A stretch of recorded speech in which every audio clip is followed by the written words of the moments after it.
Hey guys, I'm learning TFT. In this video, I'm going to go through a Marcel P coaching session where on Friday we did a deep dive into the 14.4 meta-analysis and specifically on scrap because I was preparing for a project mentor tournament that happened in the last 2 days. This is a tournament that is put on for all the project mentor participants and is like a mid-set tournament. So in this video, I'm going to go through the coaching session that we did on Friday, the day before the tournament, which should help you understand the meta better, how to approach playing it. So what's good this patch? And then also, if you're interested in kind of the tournament scene, figuring out how to do tournament prep, this can be helpful for you on that front as well. So one of the things that we did as a deep dive, and I'll give you this teaser as like a single image I put together, that was kind of the result of doing this analysis with Marcel, as well as just some general stats analysis. But before I dive into that, I'm going to go through kind of what happened in the mentor tournament, as well as the meta mindset of the day. So if you want to jump straight to the coaching session with Marcel, feel free to use the timestamp in the description below. So in the Project Mentor tournament, I finished first. This was the first tournament I've won, and I performed very well, averaged a 2.9 across 10 games. And I actually started off with an eighth place, which felt pretty bad, but I applied a lot of the learnings from,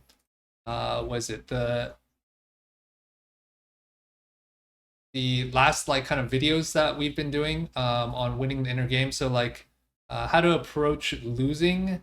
What else did we talk about? Oh, practical tips to manage tilt. This actually was really helpful. Recognizing your tilt triggers, having kind of a way to respond when you're on tilt, and like kind of calm down, close your lid. And I'm going to talk a little bit more about that today as well with exercise and mindfulness. So diving into the tournament a little bit more, I'll actually pull up the score sheet. So you can see first day I started off, where am I? Eighth. If you get eighth place, you get 1 point. First place is 8 points. So I started off with an eighth, and then a third, then a 1-1-1. So I started off slow and finished strong, and I finished the top score of the day. And then on day 2 is a checkmate format. I started off with a 2-2. So this day I started better. Got a, was this a fourth? 8, 7, 6, 5. Yeah, fourth. So this game here, I was at 19 points. You need 20 points to get check. This game like didn't really mean anything, and then finished strong when I was in check, and finished highest score of day 2 as well. So all of that is to say that the prep that Marcel and I did feel like was really helpful, helped me perform really well, and should hopefully help you as well. I broke down kind of the comps that I played across the 2 tournaments. So you'll see here, my AVP was 2.9 for the day, 80% top 4 rate, 40% win rate. Half of my games were scrap, and I averaged a 2.4 AVP with scrap, and that's why we're going to do a deep dive and why scrap is such a good default line. I performed really poorly with Renata. I think I need to figure out how to improve that line, because I think it's still pretty reasonably strong. I'm just not playing it properly. And then Ergot, Emissary, Sorc, and Conqueror. And this Conqueror was kind of flexing between Emissary, Sorc, and Conquerors. So this one I won with a Swain 3, and I might VOD review that in a separate video since that was a super fun game. And that was also the game that I clinched the tournament with. So just wanted to kind of talk through what worked out well here. And also on the tournament front, Rainplosion had a kind of session in the TFT Plus community run by Asa on tftcoaching.com, where for her tourney prep, she does kind of a what's strong analysis across units, comps. What are the conditions that make those units in comp succeed? What are the strong early item slams? And how strong are they in the late game? And basically, by being very prepared in this front, it allows her to have, by having a clear meta and macro analysis for 1 through 3, it now enables her to really focus on the micro during the game. And I felt that that was generally true when I was playing Scrap, far less true when I was playing Renata, but a little bit more so true for these three. And Emissary Sorc is a line that has really picked up in this patch, and it can be played with Black Rose, it can be played with Form Swapper, it can play Flex Down Conqueror. So that's a line that is pretty new, and we talk about it, I think, briefly in the video, because this video with Marcel was recorded on Friday, which was the day after the patch, but people are starting to really pick up on this now. So in addition to the analysis that Marcel and I do, the Scrap line and the Sorc line look like they're the strongest, and Rainplosion mentioned that she believes that's the case as well yesterday. I also, Rainplosion did another session where she broke down how she approaches the opening game, the opener, stage 1, stage 2, which really considers this and this. So that'll be my next video that I'll post out soon as well. So the meta mindset exercise and mindfulness, winning the inner game. I had a viewer that suggested putting some images that can help make this more interesting to new viewers. So let me know if you like or dislike this. So we'll start with exercise. So you can see here that I was doing some jumping jacks before the first turning game of day 2. That was today. Compared to day 1, I was not doing jumping jacks. And you can see here, Kai was saying, oh, the jumping jacks. But I was stretching. I meditated before. So I started off much more strong on day 2 than on day 1. You see, day 1, I start off with this Renata 8.0, whereas day 2, I start off with Scrap, 2nd place. So here's some research. The book Spark is probably the best book I've come across on kind of combining the impact of exercise on your mental state, on your cognitive state, psychological state. And it's very research-backed, which I love. And you can probably tell by now if you've followed most of my videos, I'm very big into the data and research, both for TFT on the data analytics side, but also for life on the scientific research side. So the research shows that the more fit you are, the more resilient your brain becomes, and better it functions both cognitively and psychologically. If you get your body in shape, your mind will follow. The best suggestion is to do some form of aerobic activity 6 days a week, 45 minutes to an hour. And a while ago, I had actually done some research on Magnus Carlsen, who was the world champion in chess. Let's actually see. I believe it was this. Yeah, so Magnus Carlsen does a lot of prep. He does running, yoga, and soccer. Helps maintain his energy levels. Boosts endurance. Essential for maintaining focus during long games, which can last up to 2 hours to 5 hours daily. And this is really true for TFT tournaments too, because you're playing like 5 or 6 games in a single day, and it can be very mentally draining and exhausting. And on top of that, you are much more likely to get triggered when you have a low roll or perform badly. When I got the 8th place in this first game. So like really being able to pull yourself together, like I finished strong in this day, but if I wasn't like that, this last week I was really focused on exercising, mindfulness, sleeping well. And I talked about sleep, I believe, in one of my recent videos. I forget if I did a deep dive into the research there. But yeah, like it makes a huge difference in your ability to recover and to have strong stamina. So ChatGPT said that exercising before a tournament can help you reduce stress hormones.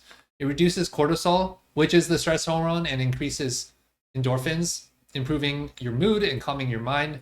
Exercising also improves your focus. It physically increases your blood flow to your brain, which enhances cognitive function, focus, and decision making. It relieves physical tension, which when you're anxious or nervous, it actually manifests in your body. So your shoulders might be tight. For me, like my chest and my stomach get kind of tense. Shoulders get tight. My fingers like kind of feel a little clenched.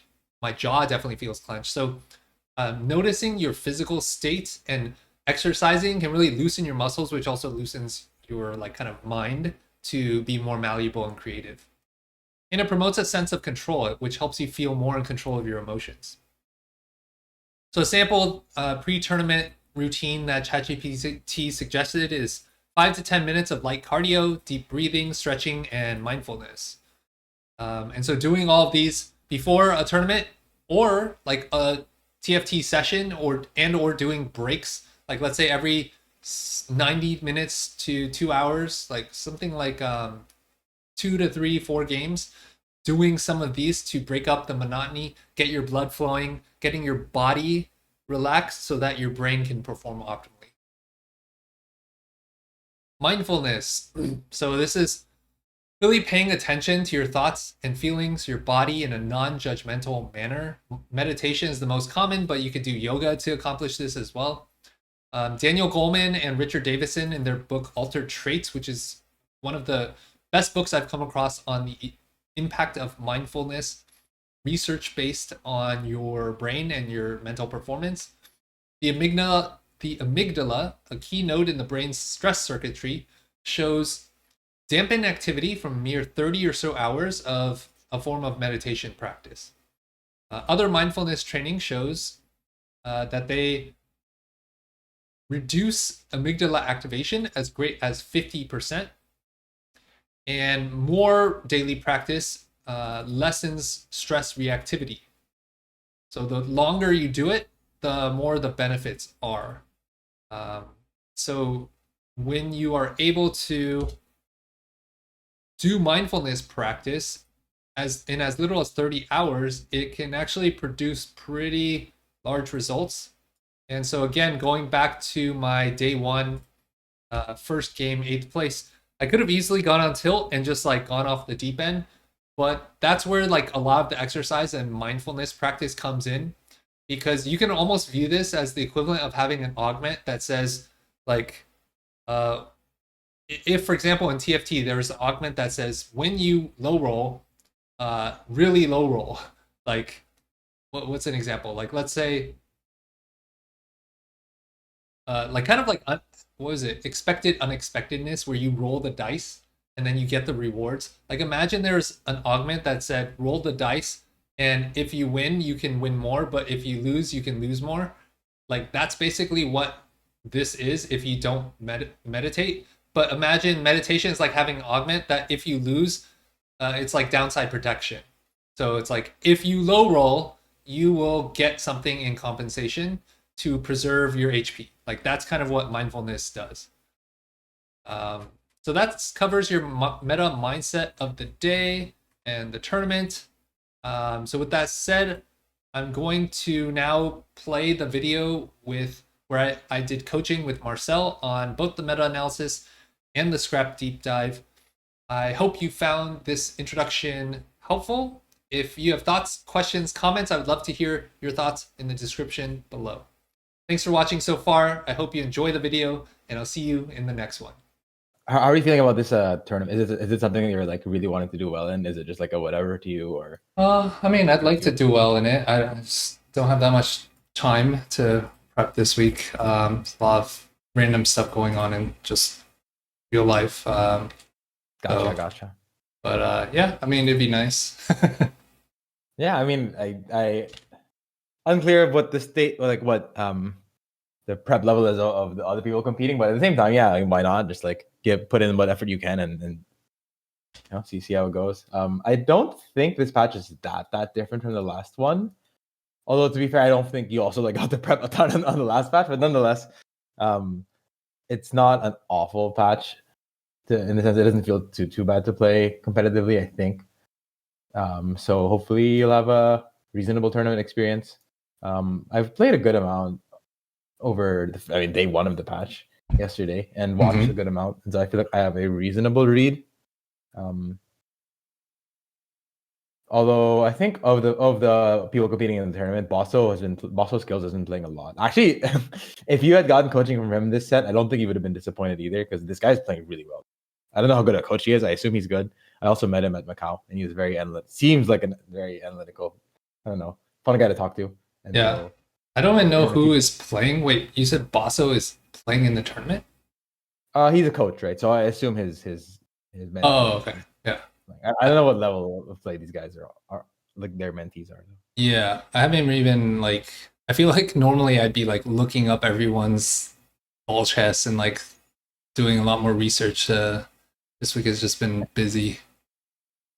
Yeah, that could be a good strat. I guess. I mean, yeah, that one is like next level, real tournament prep. But Yeah. yeah, if you don't get around to that, I mean, I wouldn't be too concerned. I assume that players are generally weaker than like in the TFT Coaching Plus program. I think so by a little bit. Although when I was interviewing players, yeah, actually, yeah, I agree with that. When I was interviewing players, because Kai made me to, there were a couple that were quite good, but then I think, yeah, compared to the Aces program, Aces program had a few better ranks. Yeah, did you want to go over like the 13, or I guess did you have questions overall first? Did you want to open up with, or like did you want to take the lead on how we started the session, or if not, then I just have like notes on 13.4 game plan, and then I saw you message that you're struggling a little with figuring out Scrap, and so I put together some notes on how I've been playing Scrap based on honestly based on Dish Soap and watching him play it and watching him play it well, and seeing his scores being really good with it, and then testing it out myself and having good scores. But that's what I have. And we can also potentially do a VOD review if you had a VOD of your own. Yeah, maybe we can start with the analysis that I put together and then kind of segue that into the analysis that you did and see how it connects. And we can work off of you. Okay, so let me share my. All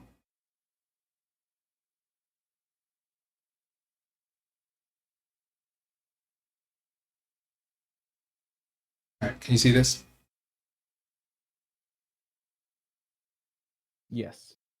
All right, so this is like something I started to do every beginning of every patch to just like compare last patch with this patch and like specifically column O, like what changed the most. And yeah, I think what stood out to me is like just there's a lot of breadth of lines that are viable. And I feel like Scrap is like highest play rate out of them. Well, I guess Scrap and Enforcer and Ambushers have the highest play rates, and which is basically still melee and AD, which was what it was last patch, and then also Urgot reroll. But it seems like Heimer. I haven't really played much Black Rose Sorc or Emissary Sorc. Like seem more viable now.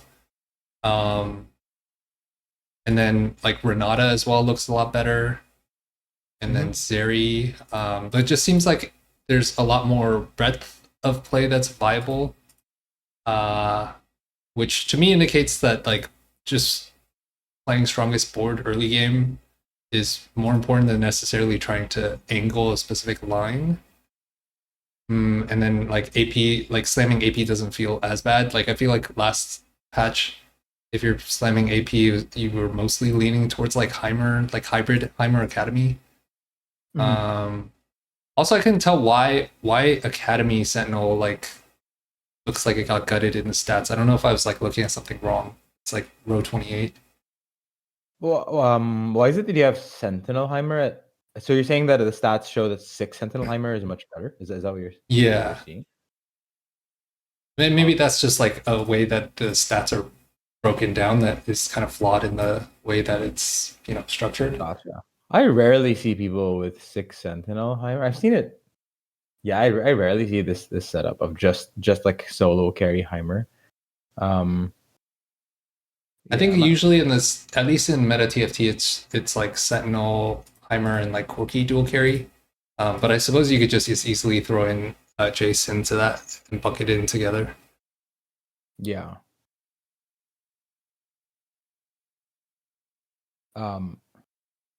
So this sheet is made mostly through using like meta TFT tactics tools stats,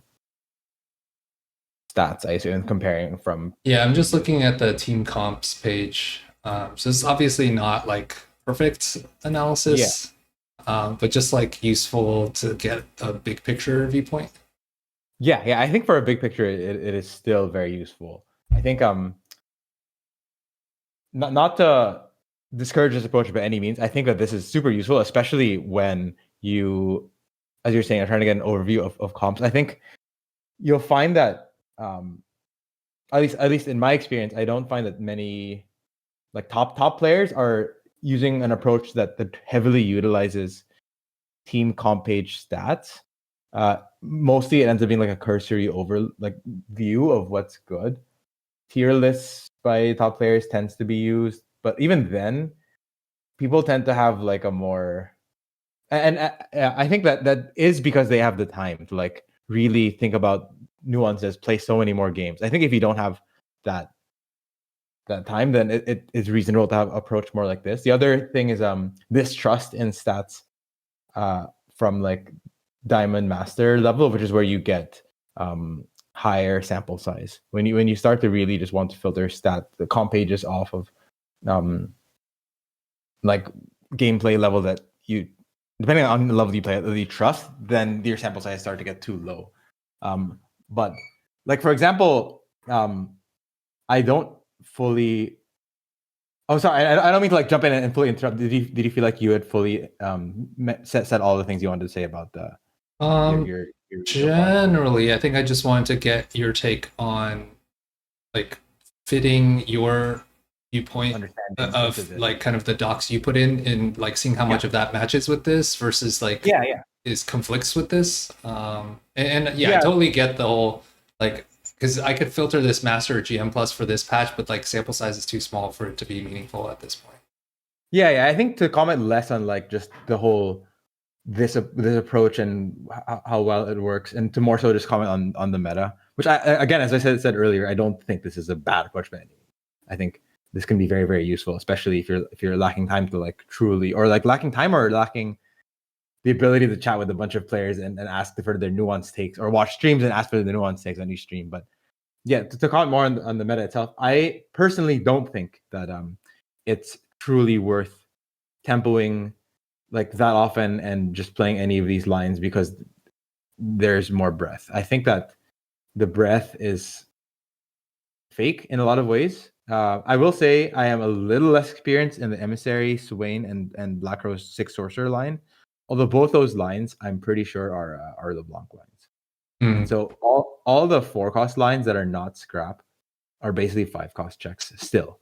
Vanilla Twitch is not really real unless you're from way ahead and you get to jam a bunch of 5-costs on your board, in my opinion. Or if you have experiment spat, which is a different story, which I'll cover in my doc. And then Heimer is also a 5-cost line. Heimer is trash without the Jace, without the Rumble, or you upgrade the entire board instantly in 4-2, in my opinion. And so then and Rebel is also trash unless you are even if you hit the Jinx too. I've tried playing this already many times in spots where, in this patch as well, where you get behind an HP, you even hit the Jinx too, and Alawi too, and Zoe too, and you will still lose fights because there are reroll lines that are very strong. There's Renatas, there's Urgots. Your Jinx will cast. The Urgot is still full HP. You just, if you're 1 or 2 lives, you're dead. And so Rebel doesn't feel that great either, unless from ahead. Basically, the point I'm trying to make is that a lot of these 4-cost lines are not like, you can be middling spots where you're like win lose, but like are fairly healthy, and you roll in 4-2, you play flexibly. You can kind of play that way, but like you really really have to hit one of the 5 costs or one of the lines if you play that way. Because if Mm-hmm. you roll in 4-2, you don't hit any of the 5 costs, it's so hard. You have to either upgrade the entire board, in my experience, or you have some insane setup like bronze for life, then you can stabilize on some random BS prismatic, or you get the 5 costs and some of the 4 costs upgraded. That is if you're not playing scrap. Scrap for me is like still so easily the best. I think TFT Academy also reflects this as having it as the only S tier line, because you don't truly need Rumble right away on stage 4. I don't agree with Heimer being A tier on this tier list, on Dishsoap's tier list, but the TFT Academy thing you just pulled up. But I agree with almost everything else there. I agree with, but Enforcer is play from ahead, and you don't necessarily need to just play from ahead. But Scrap is the only one that you don't have to play from ahead, in my opinion. So then that's why I feel like it actually is, for me, quite important, Dispatch, to have a really good game plan early, as opposed to just level and figure things out. Especially because when the best line is the optimal way to play the best line is very, very item specific. Okay. I have a bunch of the scrap games that maybe we can go over then later. Yeah, definitely down to help go over those. It was pretty enlightening seeing Digital play a lot of them and then playing a lot myself and realizing, wow, like this comp you really have to be down to play from behind, because you really need good items, but when you do, and when you have the econ to hit, it really pops off. And it's very different from the games where you're kind of middling, you have some mid items, and then you don't. It kind of reminds me of Callista from last set. Like, at least from the general play style of, like, at least from what I'm I don't think I really have come close to understanding how to play it, but from what I'm hearing, like, okay, when you have good econ, you need to have, like, even though scrap is like, it's, my initial thought was like, oh, the items aren't as important because you can scrap like whatever missing components, but it sounds like it's actually quite specific. Yeah, it's a really good point. I think playstyle is not that different from Callista, I think, where you greed the items a lot, you play from behind, you try to kill as many units as you can, but you're from behind, and then you hit both 4 costs, and then boom, then you just clear everyone. You hit the 5 costs, boom, you super clear everyone. Yeah, it's not that different. In fact, I played a hedge fund game of it, which is basically what you would do into Callista. So yeah, I think it's actually not that. And like, what doesn't kill you, I feel like it's just a lot of the play styles. It rings a lot of bells with Callista. Yeah, I will say, I think you can suffer a few more losses late than I think Callista was a little strong. Like at its prime was a little stronger, because every now and then you'll run into some insane setups on stage 4 where you're guaranteed to lose, like an Urgot 3 Trissy that hit everything and has, or like a instant Camille 3, Simish 3, like some stage 4 high rollers that are mostly reroll comps will still give you losses, and so you don't really want to be like 30. I think ideally you're like 40 HP on 4-2. 40 HP and you have the gold to win everything. If you're like in the 30s, it starts to be very dicey, I think. Okay. Should we jump into your docs then? Yeah. Mine is more like Spark Note style of game plan. And what's been working for me.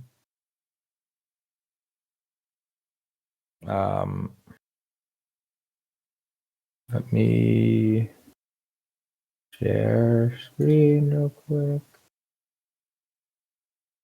But yeah, I will say just one last look. Do you still have your doc real quick? Oh, yeah. I want to make sure I cover it, because I feel like it's really cool that you're putting such a comprehensive. I don't know. It looks like a lot of effort, and it's really comprehensive. And I want to try and potentially use some of these in my own approaches as well, because I don't really. And I think I knew, and after looking through the comp tier list as well, I knew that I was missing the Swain and Sorc lines. And the way I try to cover these for myself is through looking at trait stats. It's just because I have mistrust over team comp pages, and I'll line up your. Oh wait, your thing isn't. Oh, watch. Can you see it? Yes. Yeah, that is actually one thing that I am curious, like how I can come to the conclusions that you came to around, like, let's say, certain comps being more 5 cost lines.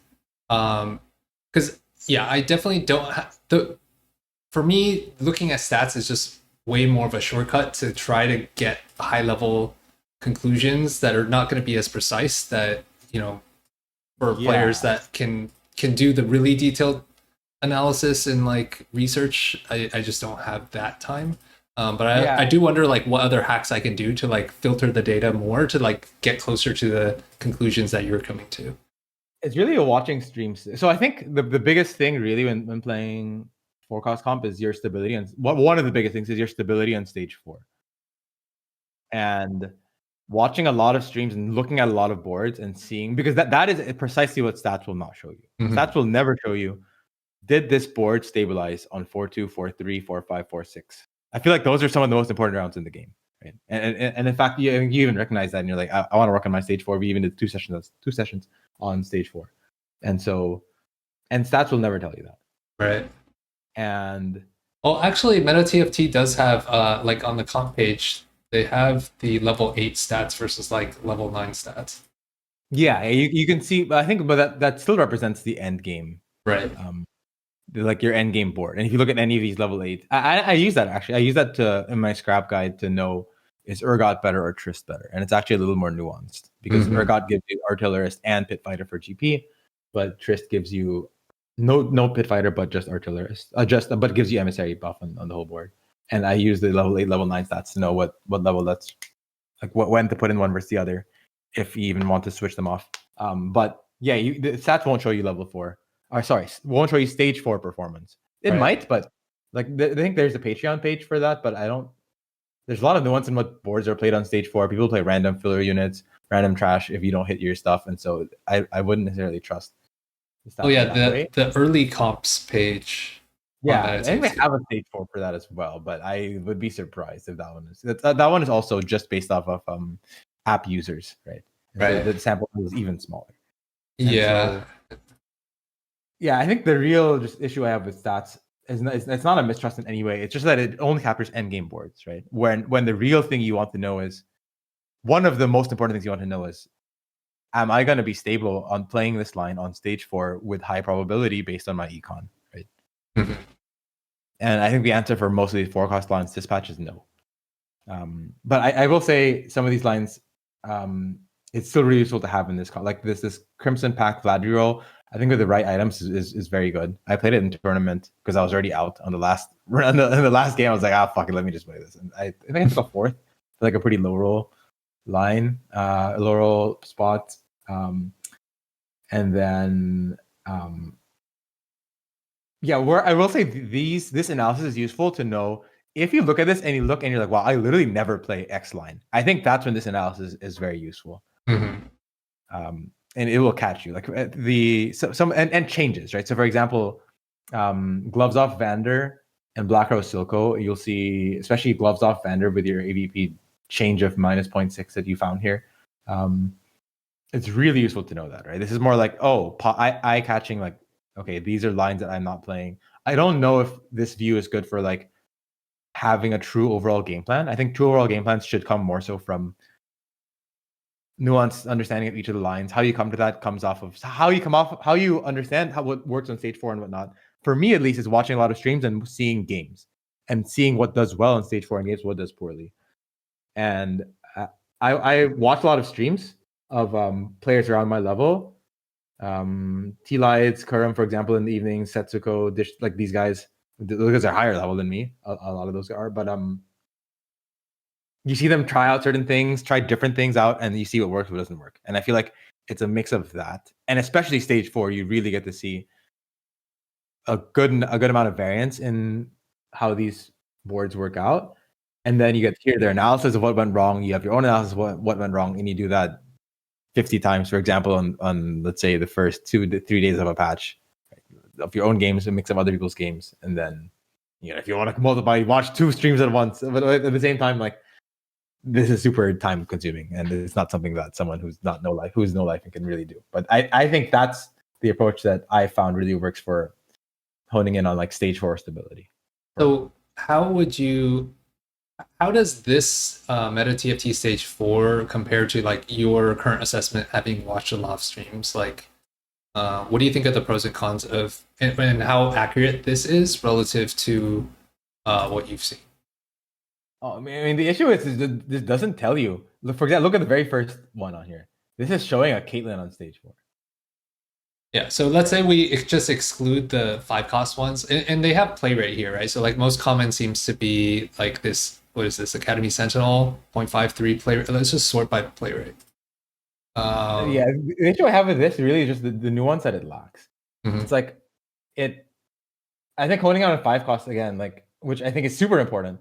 If I'm playing the scrap line but no rumble, you can still expect to win almost every fight on stage 4 if you aren't facing insane high rollers and you have a good setup. Whereas if you're playing the academy lines, you don't really have like all the upgrades. You won't really win very reliably.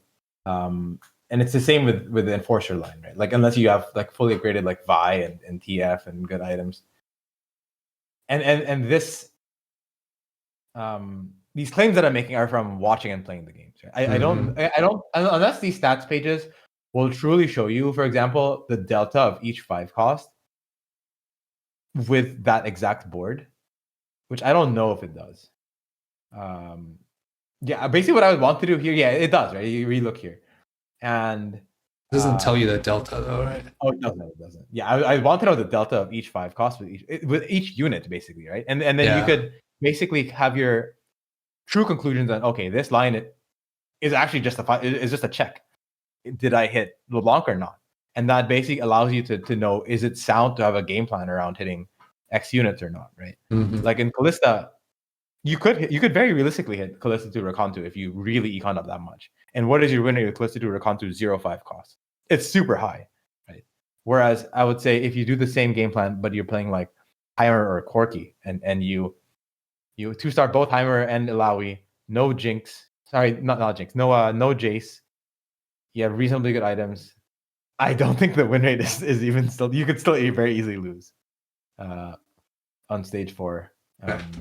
Maybe if you do start both, but for example, in the scrap line, you only need one of Echo or Corki, and you're still very likely to. Yeah, that's what I want to know actually. Like the deltas of like each 5 cost and of each 2-star 4 cost upgrade. If this really showed me all of that, then I'd be more trusting of this page. I really don't think it does. And it's also not even easy to present in a nice view. There probably is a way that exists to show you, like toggle 4 cost upgrades, toggle 5 costs, and you just see the the win rate change as you toggle each thing. Yeah. And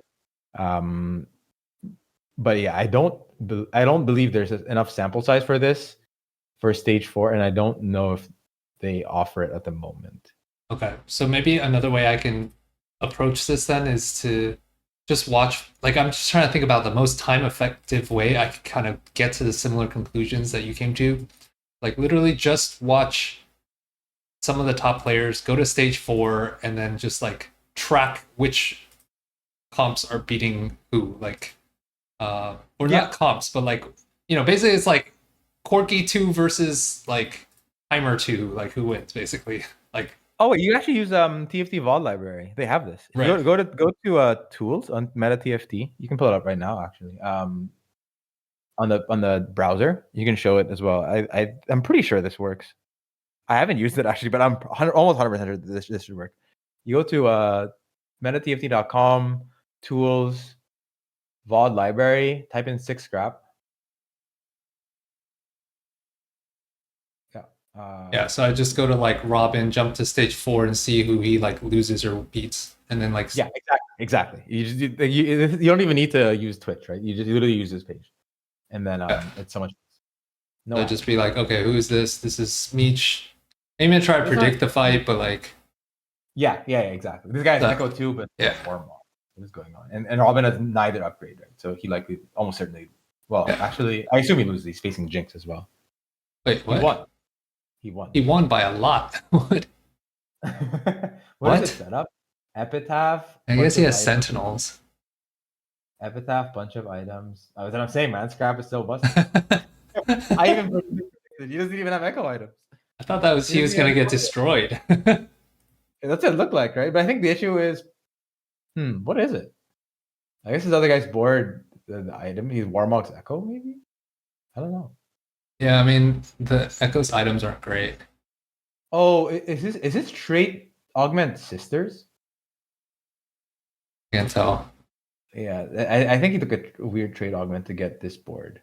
And it was Robin also poor positioning for that Echo getting bursted down by the Corki. Okay, I think it's also just a bad read on Robin's setup. Robin's setup is absolutely bonkers, right? This Wandering Trainer gives him extra 200 shield because of the two Yeah. emblems. Sentinel is like Sentinel is like a, what is that augment? Unstoppable force at home. Yeah, like unstoppable force light, immovable object, not unstoppable, immovable object light, Mm-hmm. and Sentinel just for free from a gold augment. And then Ivor and I is very good, and Epitaph is just generically very, very good. So I would have thought Epitaph's not very good on scrap because you already have so much shield value. Like you want something that's dealing more damage. I feel like you have damage as well. I don't think it's bad necessarily. I don't think it's like, I wouldn't think it's like god tier in this line, especially because AS isn't amazing for a lot of these units in the scrap line. But I don't imagine it would be bad. Like looking at his setup, he already has items. He already has, like, I mean, it was more so I would have wanted Econ more than anything in his spot, which is why he didn't hit. But at the same time, like I don't think you're like super unhappy with Epitaph. Yeah, I would have wanted like reinforcement or maybe not malicious monetization, but one of the econ ones would have been best in his spot, I think, on 4-2. Okay, so kind of next stage of if I have more time, it's like for the main meta comps to really understand that better, I could just jump to stage 4, try to predict fights, see what they win or lose to, and like if I do this for like I don't know, even just like as few as 10 games, 5 to 10 games, I should have a much better understanding of just what's generally strong in the meta in stage 4. For sure.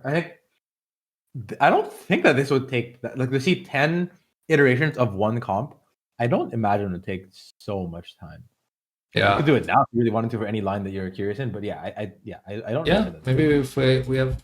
I want to go through your doc, but especially if you pick that analysis for what is generally deemed by top players as a top comp, then you should know like because if this is supposed to be the top dog in stage 4, then you can kind of figure out like okay, what are the nuances of when it's strong, when it's not, and what can beat you. Yeah. Okay. Yeah, we can revisit these stuff if we have time afterwards. Yeah, I'm down to go through what I have as what game plan's been working for me. Okay. I'm not saying it's perfect. This is just what I've surmised based on a couple of days of the patch. Yeah. But and in combination with what I have done last patch as well. Am I streaming my perspective? Let me stream. Can you see my screen? Yeah.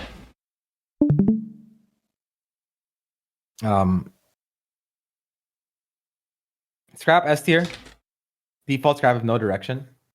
I think the biggest way to avoid bad placements this patch is to avoid a lot of lines where you're not playing from ahead. I think this is the thing that I see. I was having bad placements in the very beginning of the patch and last patch as well, and watching a lot of streams. A lot of these vanilla lines with no insane setups, in my mind, are really, really just all baits. Heimer from not playing from ahead, you don't get to the 5 cost. Twitch with no spat. Enforcer is not bad, but you need tempo. Rebel Jinx, this also loses to 3-star units. So even when you hit, it's not as good. The other line that I think is unlike the reroll lines. So I would say this is mostly the case for 4 cost lines, right? This is a 4 cost line. 3 of these are 4 cost line. 1, 2, 3.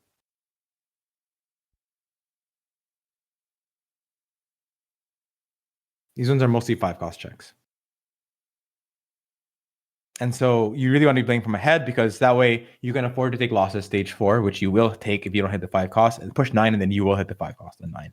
Right? That's the whole reason you want to play these from ahead. Same with this. And you also don't want to like play them in a way where you fast 9 and you dip to like 2 lives, because even when you hit the 5 cost, they're not win out lines, right? Heimer, Jace, like, yeah, it's good, but if you actually get the whole setup, but you're still not truly winning out with any guarantee. Same with vanilla Twitch. Same with Enforcer. I've tried fast 9 with this, and you hit the Caitlyn 2 even. You can, I mean, yeah, you're likely to top two, but if you're really playing from one life at that point, like you can very easily lose to some BS, some fight RNG. So I don't feel like it's that high EV. I mean, maybe that's your best line for a given game, but usually in my mind, it's not. Same. I literally just played a game like this yesterday where I just died on stage 5 with 2-star Jinx, 2-star Lowy, 2-star good items, 2-star Zoe. Sorry, you were saying something? Oh, never mind. And then this is the one line that's unlike in my mind, it's unlike the forecast lines this patch. Reason being, I go over reroll in a sec here for the other lines where you're a little more down to play from behind. For ambushers, Camille is the only unit you really are able to reliably hit on 3-2. And Camille is so bad. Camille is not really worth having a game plan around unless you have an artifact. And even with an artifact, you really prefer Smeech with that same artifact. Yeah. The two artifacts being, I assume you know because you've been doing the artifact homework or you've posted videos or you're thinking of doing videos on it. It's Silvermere and Prowlers. And with either of those, I think Smeech can maybe use DD. I'm not sure, but I mostly consider just if I'm DD, I'm Urgot. I'd have to think about it more if DD was offered and someone is already Urgot. But yeah, Silvermere and Prowlers, you can play towards Camille. You probably do roll in 6 in that setup, but I still think it's way better to play from ahead. The way you play from ahead is Darius too, or Camille pair. Your Camille pair with like the board is ideally some upgrades with Trundle, Steb, Camille, and Powder. 2 Scrap, 2 Ambusher, 2 Bruiser, 2 Enforcer. And you can play on Camille on that setup. You don't even need Camille upgraded, but if you have like Trundle upgraded, you're strong. You just tempo that. And then ideally you don't have to roll too much on 6. But yeah, you want to play from ahead because you want to roll on 7. And to roll on 7, you have to be ahead, right? Because if you're not from ahead, you'll be like 40 HP by level 7. If you're ahead, you'll be like 80, right? Ideally. The other way to play this is Darius. You end up being really far from the board, but because Darius is so cheap, it's not a big deal, right? I think you can play Steb if I'm not mistaken, or Trundle holding the items, but you fall off super hard stage 3. But I don't think it's that unacceptable. Whereas Darius stays relevant a little longer. I think I did this yesterday with Prowlers. Prowlers, Darius 2, you can 100 streak almost the whole game. Because Darius 2 is super strong, and then you I think I super high rolled in that I Darius 2 conquer a cash out, Camille 2, and then you just instantly pivot into Camille. But yeah, the reason this line again is also very different is the jump from playing the 2 cost to the 4 cost is so big, right? Like Camille is trash, and then all of a sudden Smeech is pretty good, and then Echo is like a 5 cost, and so you want to roll in 7 if you have to roll to have Echo odds. Ideally, even roll an 8, right? But this line, don't get baited into thinking Ambusher is like a 2 cost reroll line. So this is again a play from a headline, unless you have really good reason to believe you can play from behind, right? Artifact and good augment and spat or stuff like that. So I think reroll lines are what you try to play when you're not from ahead. Not from ahead. Ideally you have a unit, component, and then one good augment for the line. This I think is what you should be playing in majority of your games if you don't have. And what I've been seeing a lot of the top players do as well from last patch as well and in tournament as well, when you don't have a head. Because like what percentage of your games are you playing from a head? It's probably, assuming you're at the same elo as your lobby, it's probably on the order it's of like 50-50, right? 50, and even then, like if you're like on the 51st percentile of board strength, you're not even arguably from ahead. And so probably it's like 25% of your games, right? Where you're like on the 75th percentile strength or higher. So what do you do in the 75% rest of your games? Ideally, you have this spot. Right? You have either this spot, a reroll spot, where you have one of the unit or some of the units, some reasonable components for the line, and one good augment. This should fill up the rest of your 75%, or a scrap game should fill out the rest of your 75% of your games, in my opinion. What do you think is optimal distribution between the remaining? So 25% play from ahead, and then we have reroll and scrap. Like, what do you think is optimal distribution between scrap and reroll? Optimal distribution. Oh, I would imagine. I think if you were if you truly had a choice and you knew for a fact you were uncontested in either line, then it's just a matter of how good is your reroll spot, right? I think when you have like Urgot Pair and Sword and Unleash the Beast, it's pretty obvious, right? So I don't think of it so much as like how your distribution of your games in this perspective. I would think more so just okay. I guess to answer that, I would say ideally you're more selective with reroll. I think optimally you play the reroll lines when your spot is quite good for it, meaning some combination of these that add up that make it look good, and only in those spots, right? So what And in the rest percentage of the 75% do you think would be in that spot? Yeah. Like, would it be half of the time of the 70%? Do you think it'd be less than that you are select? Like, I guess part of it is how selective are you, right? Yeah, I kind of dodged your question, but it's a very, very valid question. But I think I'm just having a hard time answering the question. I think I just don't know. Okay. Is the real answer, right? Do you have like a ballpark on what percentage of the time you are playing it? I'm just curious. Yeah. That's why I tried to describe it. I gave 3 examples, right? Basically, I'm down to play Zeri. Yeah, I actually don't know. I could give you a random guess, but I actually don't even know if the answer would be good. Like basically, because like you're basically asking me what percentage of my games do I have one of these setups? Yeah. What percentage of my games do I have a Zeri, a Bow, a Cinch Pair, and 1 reroll augment? Or one of N, right? I have one of these. Or 1 Renata, 1 Cinch Pair, 1 tier, 1 item augment, or 1 Urgot, 1 sword. Like I could guess, I don't know, like 20%, but I feel like the answer is meaningless. Because I have no idea how accurate that is. Is Zeri played mainly with Sentinels now and not Watcher? I think the Firelight is much better when you have a Spat. Because Watcher doesn't really do that much for her, right? Sorry, not Watcher. Firelight doesn't do anything for her really. Because she's a backliner. Firelight 4 does a lot for her, but Firelight 2 or 3 doesn't really do much.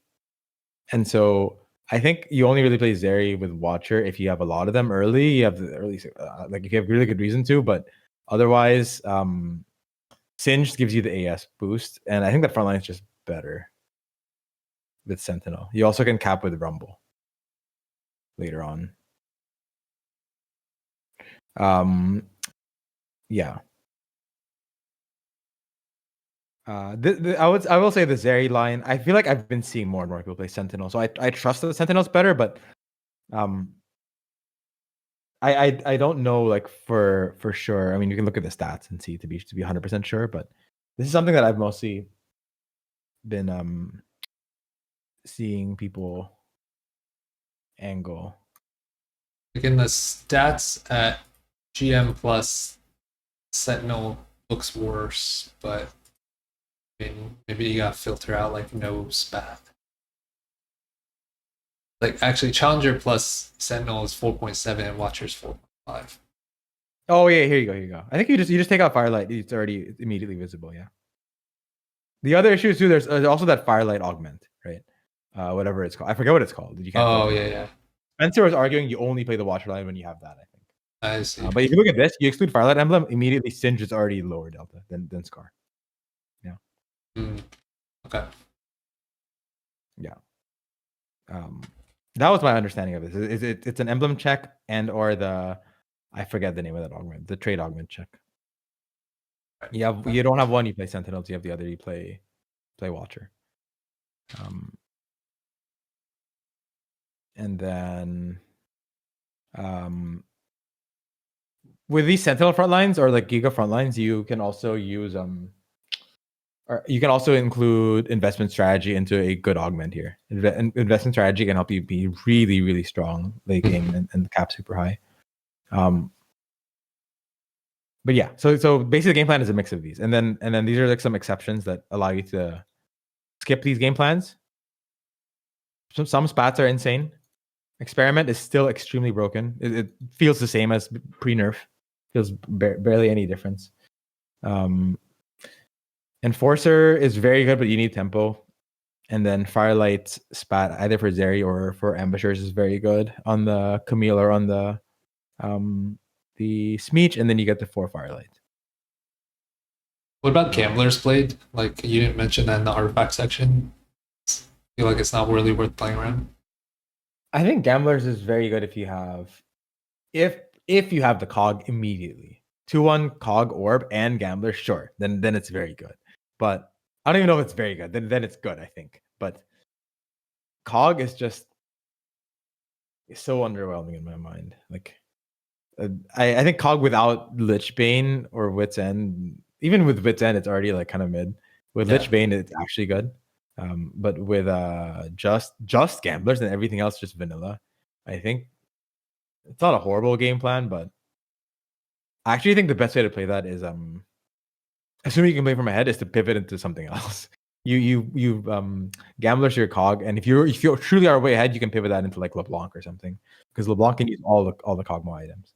It's not that easy to do it, but I would imagine that's like the best way to have. It's Fast 9 legendary leverage. board. Yeah, but it's probably one of the very few Fast 9 lines that could actually work. But I don't even know if it's a legendary board versus just like you would pivot into like a standard LeBlanc.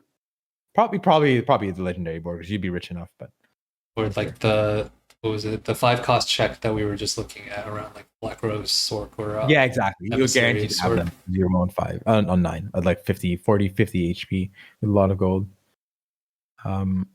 Yeah, and these artifacts, you still insta take artifacts. Prowler Sylvamere on Ambushers, Range Nocturne, Sniper's Echo is insane. Locket Deity Urgot. Make sure you know, by the way, what the items are that are good when you have these.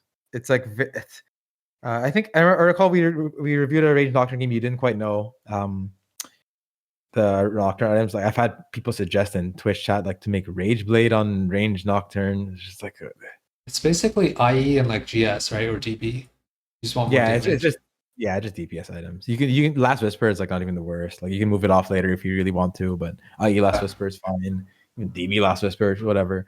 What's more important is you have like you have a sane board. What by that I mean you're not just like, oh, I have IEGS Sniper's Nocturne and I have TG Akali and I have Morello TF. And it's like, bro, where the fuck is your front line? I'd much rather have like 2 mediocre items on Range Nocturne and Warmog's Redemption something adaptive on Loris 2. That could be Loris 3. Then have like true Bis Nocturne and have a bunch of trash on my front line. Like that board is a very standard looking like good front line and good back line. It's just a front to back board. That's all. It's a standard board. Okay. How about go ahead. How about Tristana reroll? That one I view as more conditional, and I find that line very scary to play. In that if you don't get your stacks and if you have bad matchmaking, it feels very thresholdy to me. You don't get your stacks, you don't hit the Tristana on tempo. There's no real come from B. It feels like a stay ahead, get ahead, stay ahead kind of comp. If you know what I mean, like you kind of run away with the game, and you can, but I feel like I feel like Tristana games kind of slap you in the head and tell you to play it. It's like you're Tristana 2 with IE with upgraded Sentinel, then sure, you're Tristana. It's like pretty obvious, but I feel like it's rarely the case that you won't have Tristana upgraded early, or like Tristana pair at least, and you don't have items and you're thinking strongly about Tristana. Maybe like Exalted Adventure would be the way to like truly have to force you into that spot, but you feel like Exalted Adventure is still like quite good right now? There are many good 2-cost lines. I mean, it's obviously high variance, but it just depends on your other options, right? I think with Scrap being good, I think I'm a little more inclined. I don't know if it's true that Hedge Fund is actually takeable into Scrap. I've done it and it seemed okay. I assume like things like upward mobility and other econ stuff can be good. It's a little scary because if you end up hitting trash augments on 3-2 or 4-2 to round out your setup, then you won't be that strong in reality, even if you hit the whole board. But it's probably reasonable, I think, to play that style. I'm not sure yet. Okay. I think it feels a little more reasonable to take a gold econ augment on 2-1. Because then, like, if you don't have insane setup, you're still not that unhappy about it. What was that? Sorry. Okay.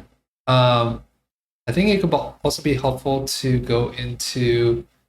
Let me just write this down. I have We a do scrap guide. this stage 4 analysis. Yeah, yeah, definitely want to cover that. I think also be useful like doing a rough unit tier list for like 1 or 2 costs based off of this meta read, and then Mm. Yeah. oh, and then because so tomorrow I think it's just 5 games, and then Sunday is checkmate format. So Mhm. like kind of figuring out game plan as far as like what are better for top fours versus what's better for win out, like how that affects Yeah. game plan. Yeah. Done. Let's do unit tier list. Actually, do you mind if I drive unit tier lists first, just so Go I for it. can Yeah, go we for can it. try to gauge the gap between my understanding and how you see it. Yeah, I like that. I Um, like that. Let's continue with your approach of you state your understanding, and then I'll see what I think as well. Alright, you can see this. Yes. All right, start with 1 cost. So if we're saying that scrap is the default line, 4 costs are mainly playing from ahead, which is more so holding pairs. Then reroll is around, say, Zeri, Forgot, and Sonata. So, and Zeri is Sentinel by default. I've been thinking about Zeri primarily as Watcher. So that definitely bumps up the Sentinels. I feel like Scrap. I'll just put the Scraps as like, and Stab. I guess Enforcer also very good. Actually, I agree with this. Yeah, I feel like yeah, I don't think know, having the somewhere around exact same here. thought. Maybe S or A. Probably A is my guess, but yeah, I think these 4 units I probably agree with. And then, I mean, Lux has just been still very good and good for streaking if you could hit her early. But it Yeah, like you have to kind of streak with her, right? Otherwise, it leads you down some weird paths. yeah, agreed. Although I'd kind of like I wouldn't not hold her, I guess, if I had a pair. I don't know if that makes her S in my mind, but I probably yeah, she's either A or S. Okay. S as a Darius, unit, A is fine. I think Darius is S as well. You cannot hold Darius. yeah, and then usually that means you're holding Draven, or like I guess you could say it's like this.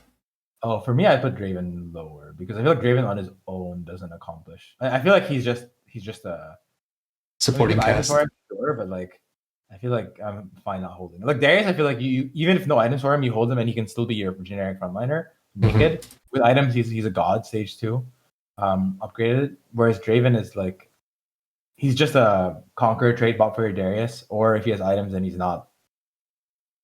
Like you need a Draven too with like Rage Blade for him to really do much. Yeah, exactly. Okay. Sentinel, like you I don't know, I feel like something like this, or would you bump them up to S? I don't view the Sentinels as S because these guys don't do damage is the issue. Your Step and your Trundle will actually kill stuff. And you can itemize them. You can both Step and Trundle, you can put melee items on them. Right. You can play them into Ambusher or into whatever you want. But Irelia and Singed are literally they're just meat shields, right? So I don't know if they're even A, to be honest. I would probably put Singed in A and Irelia in B. Because Singed gives you Chem Baron out, gives you like I think the reason why Singed I like better is Singed is the key unit for the reroll lines, right? Singed Right. is it's either Singed or Rel for Renata, and then the same thing for Zeri. I don't even know which one's truly better Okay. at this point. I feel like Amumu's like kind of mid. I'd even put him in C. I think Okay. he doesn't kill stuff, but he has front lines. Like it's hard to. Oh, I think Morgana has become a lot better. I'm not fully sure on this, but I've seen Morgana boards Here. become maybe B. Yeah. I mean, I guess you could. I don't know. I feel like it's like Yeah, I think Violet C, Zyra probably A or B. Yeah. like I that. think this looks reasonable to me. I don't think it's not like on most of these things we were fairly on the same page. But yeah, something like this. I think I'm just looking through this and seeing if there's any.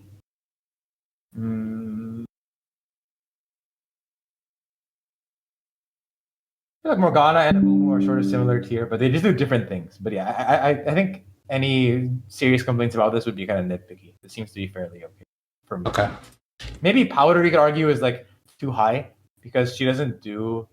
I probably put her in like high B or low A because she does kill units, but she's not like that amazing. Like, and just because you have scrap, it doesn't really like help you. Yeah. It's not bad. Yeah, I think something like this. Yeah. Let me copy this over my notes. Okay, and then 2 costs. Haven't really played around Akali. I feel like you said, like Camille with melee you'd want to hold, but it's like not the best. Yeah, I do never sell her, but I think A is appropriate. I mean, if you had an Ezreal, I feel like Leona could be good. Yeah, it's like B because of the tag, C as a unit, B slash low A from the tag. Because +1 item is insane, right? Right. I mean, you're generally holding Nocturne in case you get an augment, like if you can get an artifact, right? That I don't necessarily agree with. No? So, I only hold Nocturne if I'm trying to like play strongest for whatever reason other than a Momo too. And or TF orb. But I don't think it makes sense to sacrifice 2 golds worth of buying units on stage 1 for an artifact. okay. Because the other units you can play with the artifact, right? Like Urgot Relada. So Right. I'd rather hold guys or just any generic 2 units.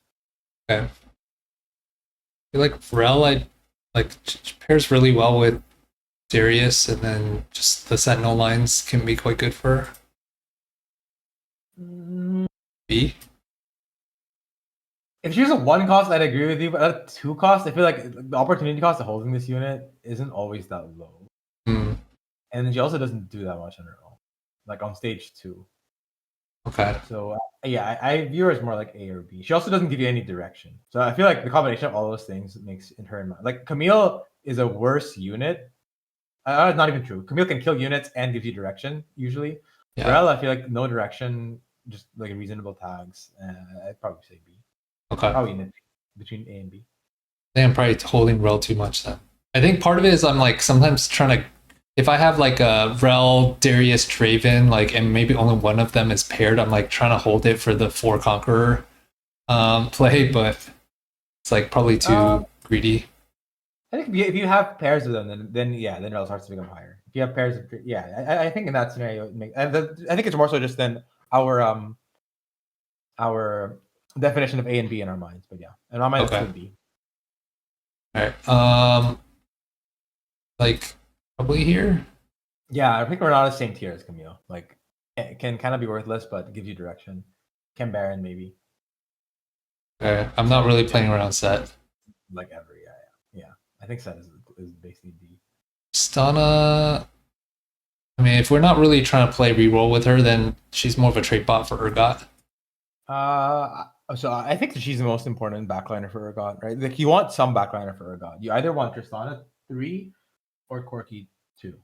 Right. And so Tristana is very important for Urgot. Okay. Represents half your backline DPS. Like so here, half more than half. So yeah, I put Tristana in A probably. Okay.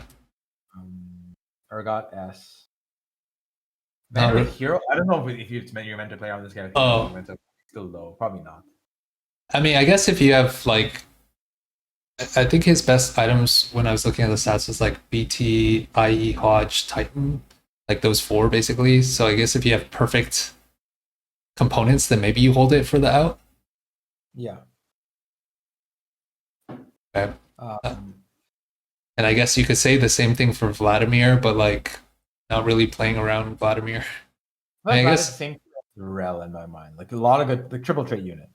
I think Vlad will have because Vlad can easily like shore up your front line with a Watcher, can be your, can pair up with your Lux. I don't mind holding it. So if you have like Darius pair, Lux pair, then it makes sense to hold Vlad. Vlad. Then the Vlad. For me, I view Rel and Vlad as like the same unit in that sense. Same quality unit. Okay. Zeri, I guess if you like an item check, I don't hold this unit if I don't have the items. I right. have the unit if I have items. which is basically bows and rods, right? Yeah, and even Urgot, to be honest, like yeah, he's S, but like, these two costs are it's a high opportunity cost to hold them, and so you just have to have a reason to hold them, right? I think S is fine, but it's just like it's a conditional S. Right. Same with I think Zeri's also a conditional S in my mind. Yeah. The thing with Zeri too is she's also insane with build different. Every time I've taken build different, Zeri is like 100 streak. Literally every time. I think I've played on Zeri, even Zeri 1. Every time I beat Eve, Zeri's 100 streak. So yeah, Zeri can be very good. It's also conditional. Okay. Are you taking BD like BD you view as a pretty easy top 4 if you have like some 2 stars already? I actually think the more important thing is that you're not poor because the board is so expensive. If you take it and you're poor, like stage 2, you have no reason to be rich, to think you're gonna be rich, like from Portal or from Orbs, and you lose your win streak, your game is over. You basically lost. So if you take it on stage 2 from a non-rich game, you better be certain you have to win streak until like 3-5, otherwise, or take an econ augment on 3-2. Yeah, so I tend to take BD and like econ portals, and my other options are kind of mid. Then I'm down for a BD game. Give me my 3rd through 5th, maybe 2nd if I high roll, 6th if I low roll. Okay, and then Ziggs down here. Yeah. Okay. Yeah, I think I just mostly agree with the stuff we went over. Yeah, I mean we kind of worked through this together anyway. And then I think we just stop with 3 costs. This is more so like what 3 costs to hold if you get out of orb, like yeah, Ezreal. You're like Kog'Maw if you have the like basically you Rage Blade or Archangel. Yeah, because you can usually streak with that, right? Yeah, I agree with that. Yeah. And then if you slam Archangel, you're basically going towards Heimer, and if you slam Rage Blade, you're probably gonna go towards. I mean, I guess you could go towards Scrap, but Twitch. You could still scrap with we replayed it there. He Archangel. Oh right. Yeah, I forgot about that. Kog'Maw's like 8, I think, but very very item conditional. Yeah. Maybe you can even argue S if you have good items, but yeah. Yeah, I mean it's basically all or nothing, right? It's like if you don't have the items, then he's like down here. Yeah, exactly. I actually think Blitz, if you happen to hit all your backline, Blitz, traitless Blitz, or even like Blitz with Automata is actually a really good frontliner. Let's say you have upgraded backline and backline items. This guy's always going to be your best frontliner. It's just like he's better than. Let's say you don't have any other frontline pairs, but you want to play strongest. He'll allow you to play strongest. But okay, so you even put him up like up here. It's like B, I would say. It's just so expensive is the issue. Yeah. At the cost of holding everything else. It would be like, let's say I had Lux 2 and literally no other frontliner pair, and the rest of my shop is like backliners that I don't need. Then I'm definitely holding the splits. Right? Let's say I'm Lux 2 and then my shop is like Violet, Draven, and then a bunch of trash. The Vex. Then I'll hold the split. Because I already have my backline solved. Gangplank. Yeah, easy as. Loris. So expensive for what he is. It's like the same as Blitz, I guess. He's maybe B's even high for them. Probably B or probably like high C or B, something like that. I'm not really playing around Nami. Also very expensive. Yeah, you have to have a really good reason to think you're going to be strong. Like basically, it's like if you have like a Lux 2 and like Zyra or something, right? Like and maybe you can play for the 4 sorc out. Yeah, or like you have really good front line, then you can have her be your backliner. But like it's kind of vicious to hold this unit. Nunu, if like you have like the Urgot, right? Could be really strong early game. I feel like it's risky because I feel like having like I feel like I'd much rather just with Urgot. So I guess you have Experiment +1, then it's nice to have him. Mm-hmm. But I feel like if you're playing Urgot without Experiment +1, you're just playing like Urgot reroll. I'd rather just secure good items off Carousel, to be honest, and get more econ to allow you to hit your board on 3-2. Because I feel like holding this guy along the way he doesn't do anything himself, and then experiment. I mean, it's nice to have, I guess, but like it's percent HP. I feel like experiment on it got one. You have to have the whole board. You have to have good. You have to have an item slam. So I think it's not that Okay. difficult. Then outside of that scenario, I feel like I basically never hold this. Yeah. I have them pretty low. Okay. Chem Baron. I feel like Chem Baron is just like not that great now. Oh, I still think it's worth playing for either the Renata line or the Smeech line. Mm-hmm. You just take low cash. Like it would be when you don't have any other opener. Like you may as well play this, right? Like yeah, Right. I like to hold the Cambarian units still, and you just play it, and then if a lost streak falls into your lap, then you play it opportunistically in the sense of on 3-2 you get offered a Cambarian +1 or a plus 20 HP. Then you can lead into like fully getting the cash outs, but you can very easily just take two. You can even I've even played scrap with this. You just play you play Cambarian, you take two cash outs, you just plus 3 gold, and then you're scrap. Interesting. Yeah. Okay. I think it's more so like if you have nothing else, right? Right. If you have nothing else, you may as well play this. Okay. And then given that Scar's not Watcher's not even your primary line for Zeri, don't really hold Yeah, Scar. basically like if you have Zeri, then you hold. If you have like Maddie with Zeri items, then you can hold him in your like Zeri waiting room. But other than that, I feel like you don't really hold this guy. Okay. Smeech. Yeah, I have him pretty high up for sure. You can item hold him. You can play him himself like towards him. You can play Cambarian. Swain is pretty high. Swain. Probably yes. It's just so expensive, but the issue I have with Swain is he doesn't guarantee a win streak. Like whereas like Kog'Maw and Ezreal are more likely to guarantee you a win streak. Swain is a little weaker than all of these guys, but his tags are so good that he's probably yes. And I guess part of this is like, to what degree? Well, I mean, I guess we were saying that the sorcerer lines, either Emissary or Black Rose, are pretty much 5-cost checks. But like, if you can streak with it with Conqueror, like then that gives you the econ to get there. Could be good. Well, I think the 4 sorcerer line, 4 Emissary, 4 sorcerer is probably of all the other 4-cost lines, that one is probably the least 5-cost checking because Zoe 2 is kind of shit. It's not that bad. And so you can hit like Garen 2, Swain holding items, Zoe 2, Nami 2.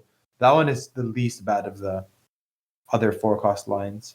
And so I think that also makes Swain quite a bit better. This one? Yeah. You basically don't have you roll an 8 on this line. You don't get to roll, you don't have luxury rolling on 7 because your most important unit is Garen 2. And then you also want LeBlanc odds. But you can slight roll on 7, but usually no. And then you just find Swain on 8. Ideally, you have Conquer 100 from early game. Like the really nice way to play this is you 4 Conquer into this, right? Because then you can potentially get the blue orb, the blue Nico, and then much easier to hit Swain 3 on 8 doing that. And then Zoe 2 in the interim, right? So like you don't your board isn't like hot trash when you don't have the 5-cost. Right. Okay. Also, I'm pretty sure I've heard people say this, and I probably agree that items on Swain 2 are better than items on Zoe 2. Oh, because really? Because Swain will kill units more reliably. Zoe will like ping pong a bunch of damage and kill nothing. And I'm pretty sure Swain is just a 4-cost. When you have all his tags, activated. And Zoe doesn't have Rebel. Yeah. This. Yeah. Okay. I've heard a couple people say that now, and I think I agree. Okay. And TF, I mean, if you can tempo with TF, and like if we have like a step 2 like early enforcer, like be quite good, but like I feel like it's kind of conditional on his supporting cast. Yeah, I agree. He's an 8. I feel like it's pretty obvious when you're meant to hold TF. It's like you're meant to play around him when you have a board that can work with him and items. Then you just do. Especially if you have a quick striker, it makes him a lot better. But yeah, it's not. You don't hold him over everything else for sure. Okay. So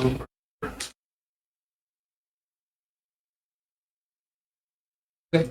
Do we want to go over your scrap notes? Yeah. Good.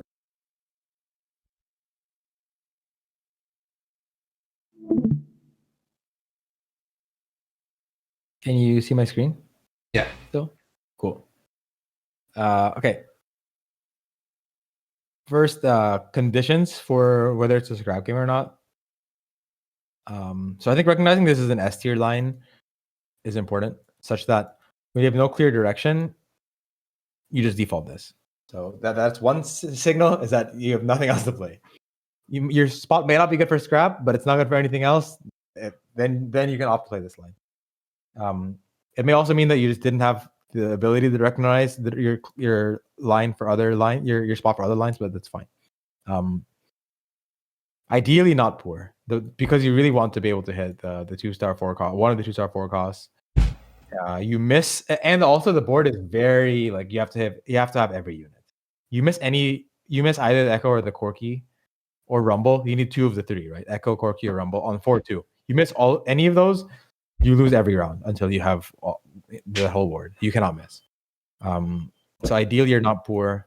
There are some exceptions to this, like insane setup, like buried treasures, or you can immovable object on 2-1. It's a little suspicious, but you're guaranteed to be really strong. And then you really, really don't want any defensive components if possible. Your chains can turn into Crown Guard. It's like the best out for a chain. Your cloaks, one of them can turn into a spark. You kind of really don't want BT, but like if you have to make it, you also kill a sword, which you really like in this comp. So like a lot of chains, a lot of cloaks, are not ideal. A lot of belts, not the worst, but you want all offensive because of the shield being what gives you your front line, and then item augment on 2-1, ideally in the form of more components, more so than like completed items, and more so than like half like the there's like the one that gives you a rod and some stats, or a sword and some stats. Those don't really count. These want to be like more like in the order like 3+ components. I think iron assets falls into this category because it hits 2 of these buckets. Right? Iron assets is 1 item and makes you a little less poor. Like I think iron assets is fine. To me, that's like the baseline of a scrap game, like augment for a scrap game. Okay, econ extremely important. You try to play this line with just good setup and 0 econ on 2-1, 3-2, or 4-2. You're very likely 8th unless you're an insane high roller. Echo is also quite contested, so it's really nice you get to roll on 3-7 or 4-1, like the Callista meta. Mm-hmm. But I mean, this one you can't really guarantee, right? This is like very portal dependent or like insane econ. You have to be very, very aware of your econ spot on your 4-2 and 3-2 augment selection, because you will very often get baited into very good augment options on 3-2 and 4-2 that will send you 8th.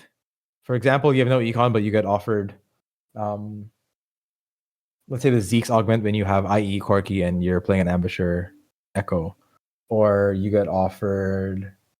I'm trying to think of what other good augments are. Not immovable object is very tempting to take, and you just pray you hit anyway. And you probably can afford to play that way, but any like mid to like slightly good tier augment, or like I'm undecided if powered shields fits that category, but you usually just take econ when you don't have it, because you really, really need to hit. The best combat is having a 2-star, usually, if you're at risk of not hitting. Yeah, so ideally your ideal distribution, like most comps, but this one especially, ideally is okay, I didn't type econ. Ideally 1 econ, 1 component augment, 1 global combat. I mean, very standard, right? But like you really, really want this in scrap, because you want one of each. You truly want. I think this is the one you can skip. You really want 1 econ, ideally. You really want 1 component, and then your third one, global combat is nice, like powered shields or removable object or any support thing. But you can probably get away with like some hybrid ones, right? Like the one that gives you 2 forecasts and a support item. That one's really good in this line, I think, because you get random wins. It's really good. You get and you get econ, and it gives you a scrap shield, right? Assuming you need gold on 4-2, which you often will if you don't have an econ augment. I think this line's a lot better, a lot less risky with an 80 item opener because you can slam all these items and you can be strong. So you can go like IE, Last Whisper, Maddie, or Draven, or Ezreal, or GP, or Tristana, or Urgot, right? Any of those, and you maybe not Urgot because you're playing the Urgot line if you have those items, but like any of the ones I previously mentioned, and you're not unhappy about it because he's going Corki anyway. Whereas the AP items, I feel like it's a little more difficult because this one you're more guaranteed the tempo because those items sound good. Whereas the AP items in Echo don't include mana items. And so then you're making just a bunch of raw AP and your guy's never casting. So like it's a little less of a guarantee. I think that the best way to play the AP line from what I've seen is you just put them on powder. And you'll kill stuff and you'll win, lose. You just don't level. And you at least aren't killing your econ so much because you're holding a unit that you'll already have anyway. A unit you'd want to hold on bench anyway, you're holding on your board. And you're not going to win streak usually, as I said. Like if you're like Lux 2, no mana items, likely that's just -3 gold from making econ every turn. And so you just have to be aware of this, I think, that if you're 80 item, you can tempo, you can potentially play from a head scrap. In the same way that with Callista in the past, you have a free Rage Blade opener, sure, then you can try to tempo into Callista. But if you have a free Warmog Stoneblade opener, like don't even try because you're not going to get the rods and the bows, right? Mm-hmm. It is like here. It's sort of similar, but like I would say Stoneblade Warmog's opener for like towards Callista at least gets you strong. This one I feel like makes you not that strong. I've been yapping for a while. Any questions so far? So we have talked about like what the ideal items are. It's basically my understanding is IE Last Whisper on Corki, open like belt or whatever, and then Echo is like Rabadon and like some.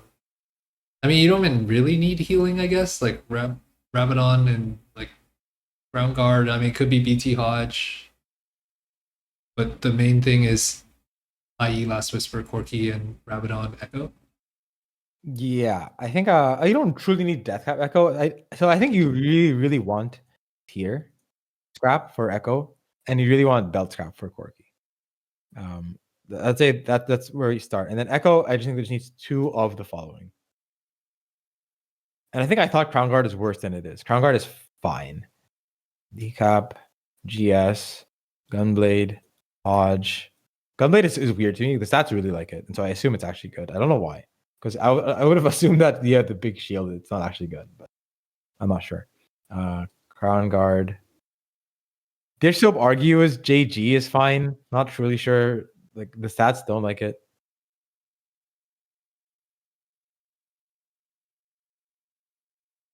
And then I would say like things like BT, Titans. These are like in like your kind of like shit tier, and you're not happy about it, but like whatever, you made it, I guess. But yeah, just 2 of any of these, and then Corki items.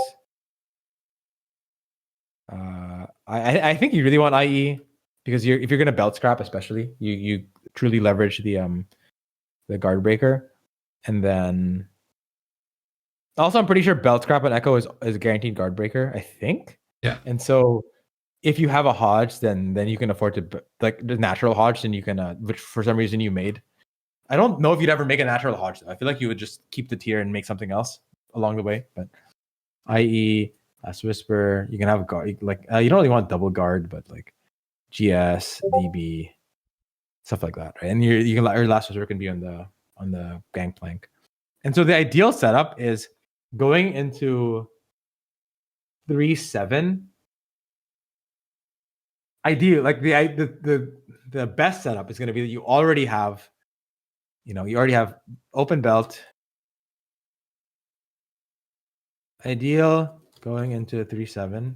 Open belt, open tier, 2 items for Corky, 2 items for Echo, right?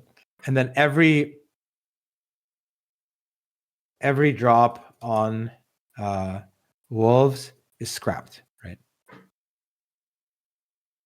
And extra components are scrapped. This is like the ideal setup. It won't always happen, but if you're greeting your items, you can end up in this spot, right? Your IE Last Whisper belt, 2 items for Echo tier, and then it's super straightforward, right? Yeah, this actually really reminds me of Callista now that we're spelling it out this way, because like Callista was also very clear, and because you had the whatever the Crown's Guard armor and the whatever, so Yeah, like you actually only needed two very specific items for both Callista and Rakan. yeah, it's just two, right? This one you need to have one more component, but Right. yeah, open belt, open tier, 2 items, and then everything else you just whatever. It's same with Callista. Everything else is just you don't ideally in Callista you actually don't want anything else. Whereas here you actually want as many others as possible. Right. Yeah, I think you can easily go wrong if you like make random items early. If you think you can tempo and then you make a bunch of trash and then you pivot into scrap thinking that that'll be okay. Typically, like I mean, you can play it that way, but you're gonna be so much weaker than other people who played it this way. Mm-hmm. Yeah, and then because what's nice is you play it this way, then you have the luxury of getting stuck on one of them 1 star. In fact, there are some games your setup is so good you can be 1 star both of them the entire stage 4, and you're still like not even that weak. How often are you like that and then going fast 9 versus like okay you just try to preserve a little HP off one of each of them and then you do a roll down on like 5-1 at level 8? Oh, I don't really fast 9 with this comp because 9 doesn't even do that much for you. It does. It's you definitely want to get there if you're playing for a win, and and even 10 ideally. But I think it's a matter of how much you need the other, your HP situation and how much you need the other 1 2-starred based on your setup. I would say ideally you have at least 1 2-starred. I think the Echo is way better to have 2-star than the Corky for sure. But I mean, you take what you can get, and Echo's harder to 2-star typically. And then you look at your HP, you look at the lobby, how much win-out potential do you have? How many copies of the other unit are there that are out, right? Let's say you don't have the Echo 2. How many Echo 2s are out? Can you reliably roll for him? One thing I will say is the upgrades for the other units in this line matter a lot less than most other comps. I think Trundle especially matters a lot less. I think the one that matters more is the GP definitely matters, especially because GP can hold your Corky items. If you're, I think GP 2 is better than Corky 1 if you're playing Urgot instead of Tristana. I'm pretty sure Urgot's better to play over Tristana on level 8 because it gives you that out. Mm-hmm. That's one thing I think I look up in the stats before doing the session. If you look at level 8, so this will show you shit stats, right? Because you're playing 6 scrap on level 8. 5.8. But nonetheless, are people taking better placements in this line with Urgot or Tristana? And it's the same. It's a super small difference. But when you get to a higher level, as you would imagine, Emissary buffs your whole board. Tristana is better. Yeah, that makes sense. And also Urgot helps you a little bit with some frontline for your backliners. And what I like the most is that Urgot allows you to put items on GP, and you don't need like a Vi, or like it's easier to fit the board typically has like your +1s are Urgot / Tristana, Vi, Elise. And so yeah, that's why I tend to like Urgot over Tristana. Allows your GP to be a little stronger.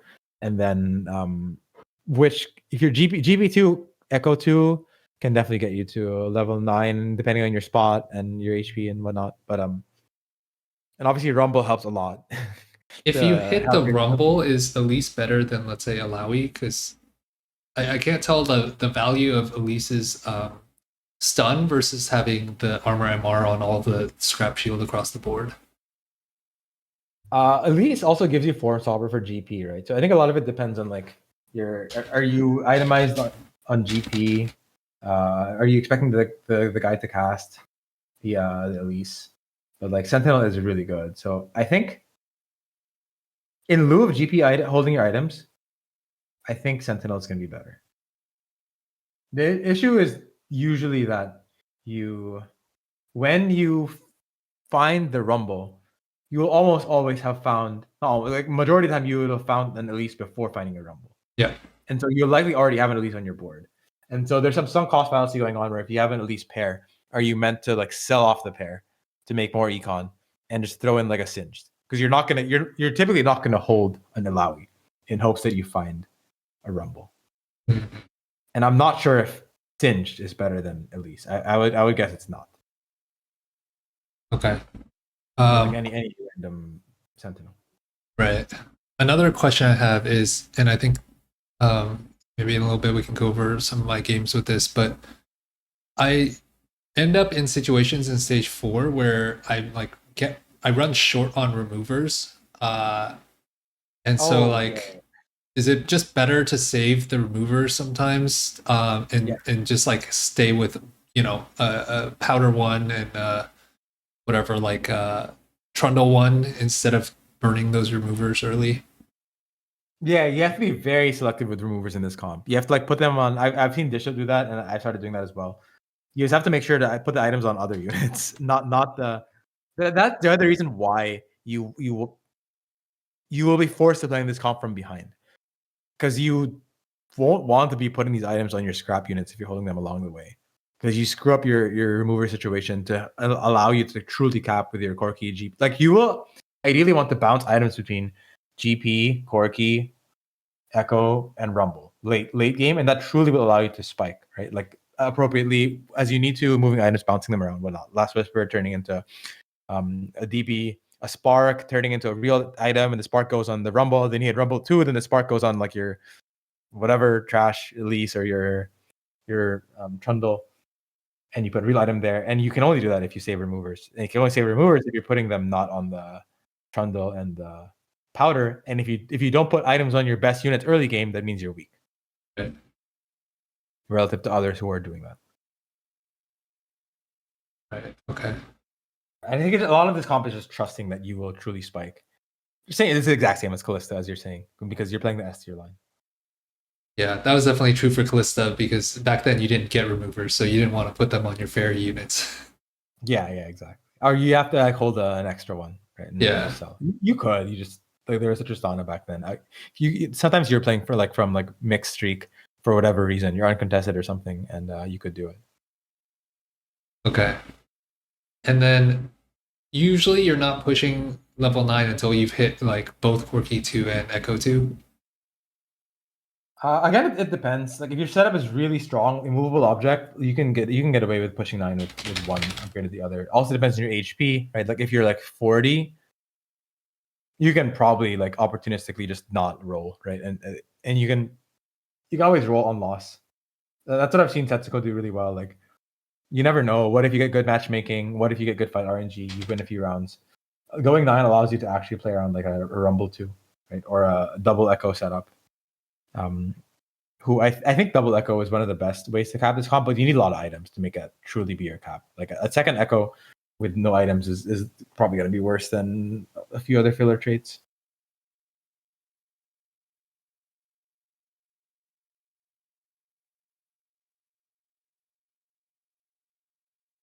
Okay. Makes sense. Did I miss anything? Yeah, I think I've mostly covered it. Oh, I like your comparison to the Callisto.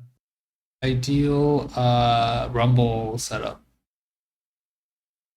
And I know that's not usually you're not usually gonna be able to get ideal on him, but Yeah, I mostly just put whatever on him, but I should be more aware of his scrap components. I forget now. There was a Reddit guide. I think I trusted. I think it's usually just like Rodder tier, right? You don't always have those though, is the issue, because rods are tiers you typically put on. So rod is not even that good because it can be spark is the issue if you already have a spark. I think tier is best on him. Tier or belt, if I'm not mistaken. Let me look. Scrap. I should know this for myself anyway. Let me see.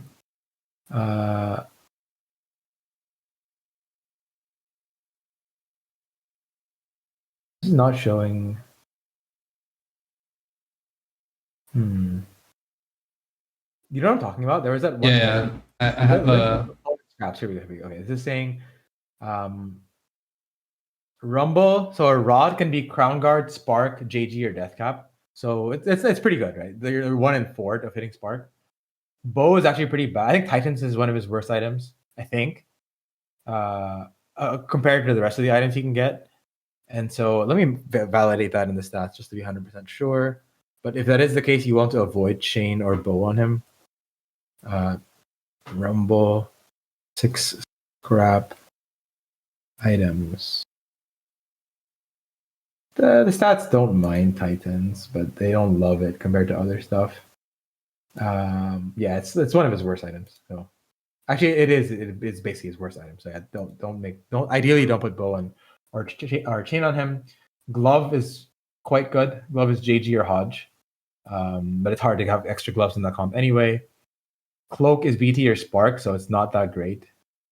So it looks like the ones that have no misses are Sword, Glove, and but they didn't put Belt here. Annoyingly enough, yeah, I guess it's Sword. Belt should be guaranteed guard breaker, right? I assume so. They just didn't put it here, but yeah, I assume it's guard breaker.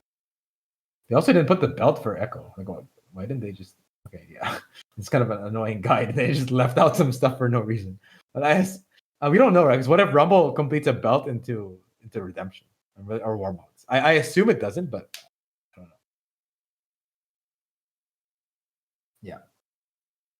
Yeah.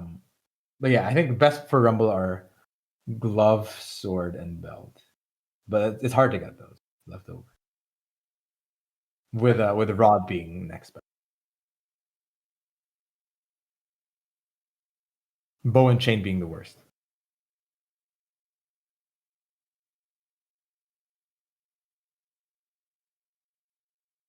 Wait, what did we say about tier? Tier can turn into like adaptive. Oh gosh, tier's also not on here. This is so annoying, man.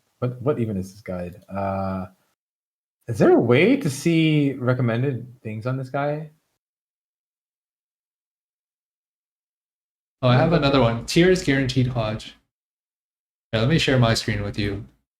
Okay, this Reddit guide I was looking at was left out a bunch of stuff. Link to album. Oh, here we go. This one has it in a photo form. Okay, great. Are you looking at the same? Yeah. Wait. Is you it looking at the Imgur? Looking at the Imgur of this one? This was from the mindful one or whatever that posts on Twitter. You see this?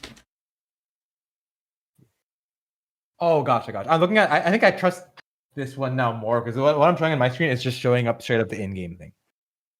Okay, yeah. Oh no, but to be fair, this doesn't even show belts. So never mind. I trust mine for one more. Well, no, that one is more comprehensive. Is what I mean to say. So actually, belt on Echo is a little risky because it's there can be a Morello in there. I didn't realize. Yeah. So on Rumble, it's tier belt, sword is best, right? Tier belt, sword. Yeah.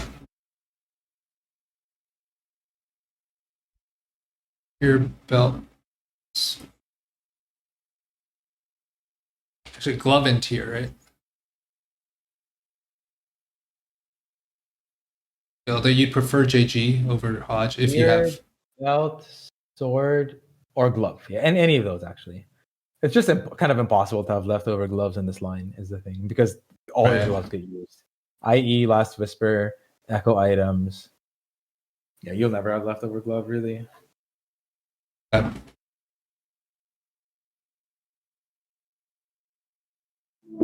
Even sword for that matter. So it's very likely tier or belt.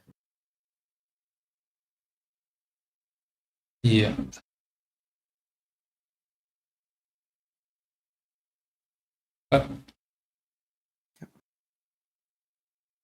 I think that is basically all I had on scrap. Did you have any other comments?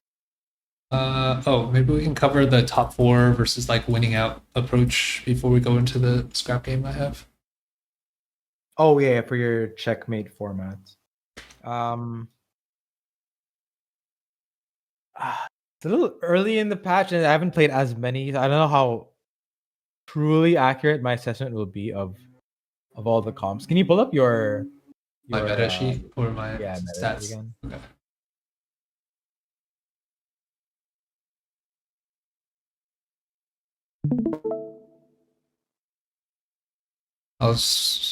You just look at win rate. Like Ken Baron, basically 6 Conquer and 8 Enforcer have like the highest win rates at with kind of play rate accounted for. Mm-hmm.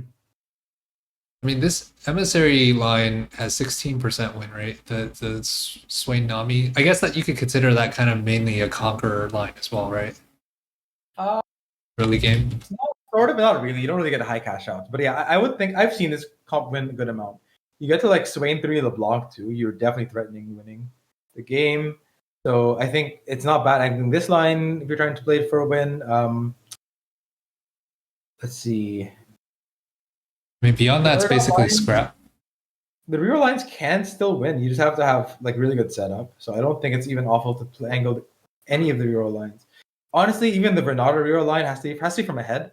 But if you get to Malzahar to Rumble to, you are definitely threatening winning the lobby. It's just very hard to get there. Right.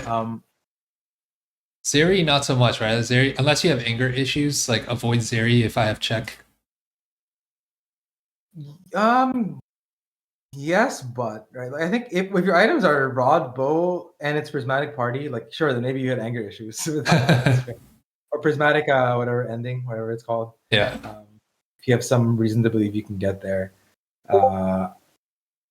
Let's see. But let's say I'm not. Let's say I'm in check, but I'm not tempoing. Okay, then I should just play scrap. Yeah.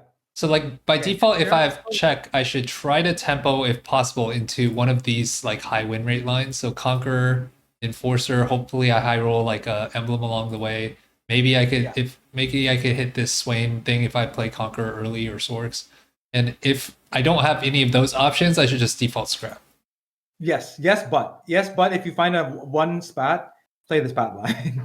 If you find the spat on stage 2, take the spat. You can play threaten and win, right? Experiment or I don't know if these stats show experiment on here, like with high win rate, but experiment +1 with spat I feel like is a very high win rate. I think the stats on the emblem will show that as well. Okay, Same thing for Zeri. Right? Spat makes it a lot better as well. Win rate for experiment emblem. Let me filter. Should be like very high. GM plus just emblems. Yeah, 20% for experiment emblem. Yeah, that's pretty fucking high. Same as scrap and enforcer, basically. Oh, I don't believe in scrap emblem being like that insane. That's just more so because the line's good. Yeah, people. Yeah, I think scrap emblem is whatever.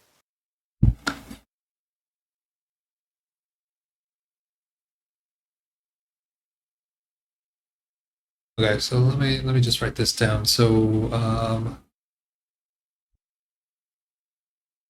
say the Kemp Baron, will conquer Swain, like Sorc, conquer opener.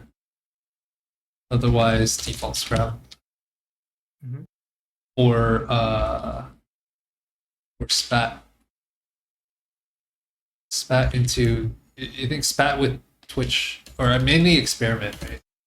Yeah, I don't know about Bruiser emblem. I feel like Bruiser is not that good. It's just okay tempo. I don't think it has good win share. Experiment Twitch should have good win share with a +1. And then yeah. And then like reroll has good win share, but that's kind of hard to get to.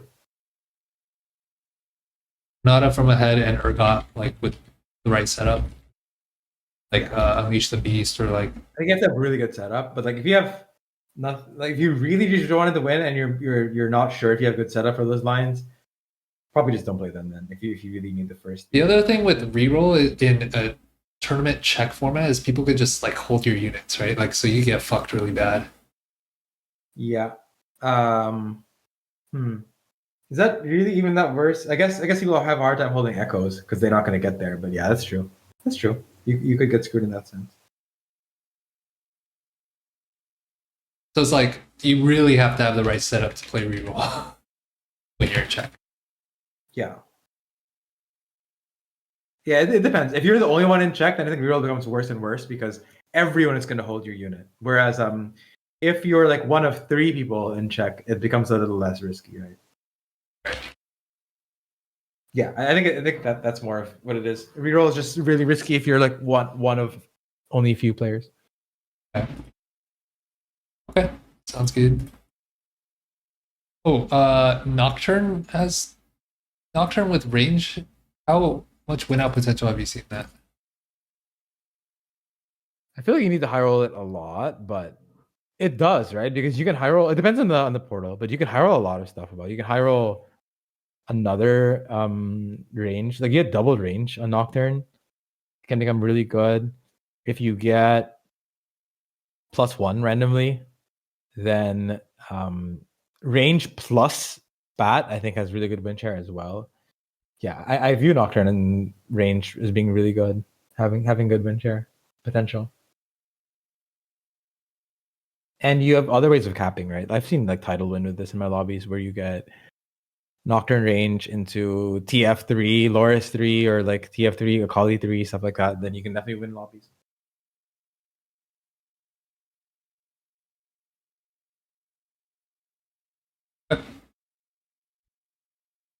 Jump into my scrap games. Let's do it. Let's see. I have 3 of them. It makes sense to even just like jump to stage 4 and like even just talk about where I am macro wise, or just like go through them. Okay.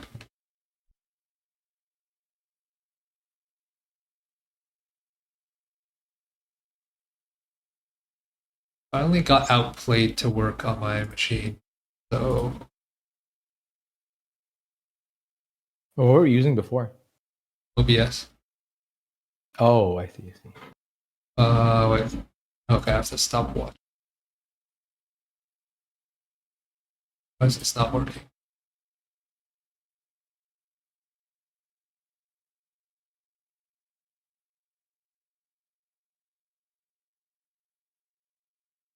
Yeah, my computer is just like not.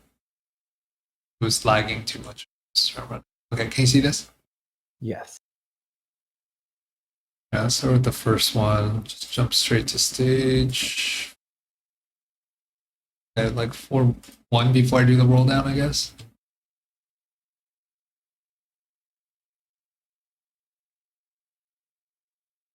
Setup looks good here. Setup looks good. Exactly 40 HP, which was what you had talked about before.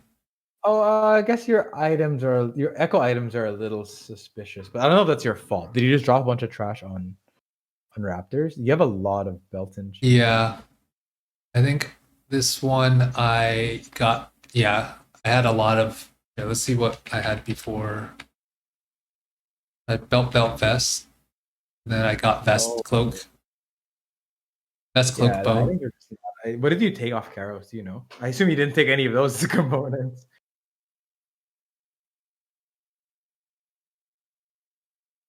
Maybe you got baited taking like an Echo with a belt or something.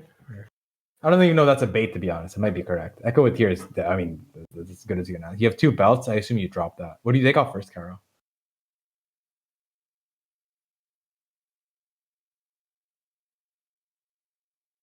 Oh, it looks like you started the game with Chain Sword IE, I think, right? Which is fine. Okay, I should be taking glove here, not belt then. Oh, you took belt. Oh, yeah. No way. Wait. Yeah, you can never take belt here. Okay. You're playing scrap. I was like, how did we end up in this spot? You must have really bad item RNG. But this is like, do you just take this for the 3 one cost? gold? No, yeah. You cannot take belt here.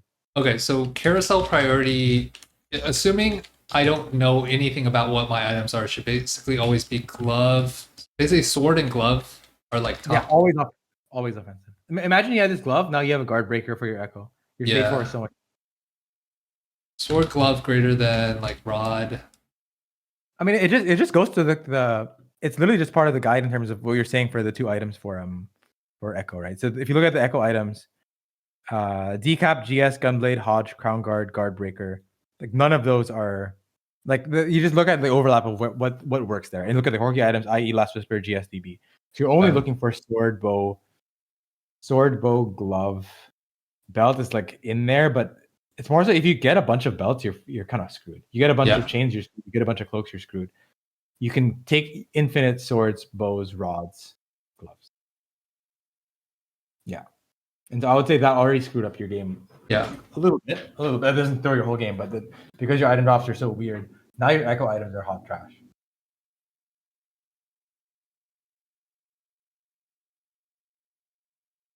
Also, I think we talked about this before. I should just be open selling like all the extraneous units.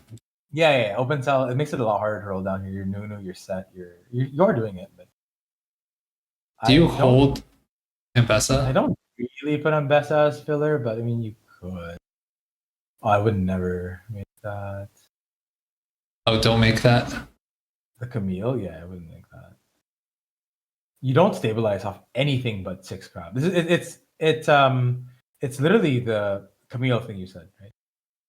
Sorry, no, the Callista thing you said. It's okay. You are just looking for an echo, and that's it. Okay. That's your whole. Yeah. Game. Okay, that makes a lot of sense. It simplifies the decision making too.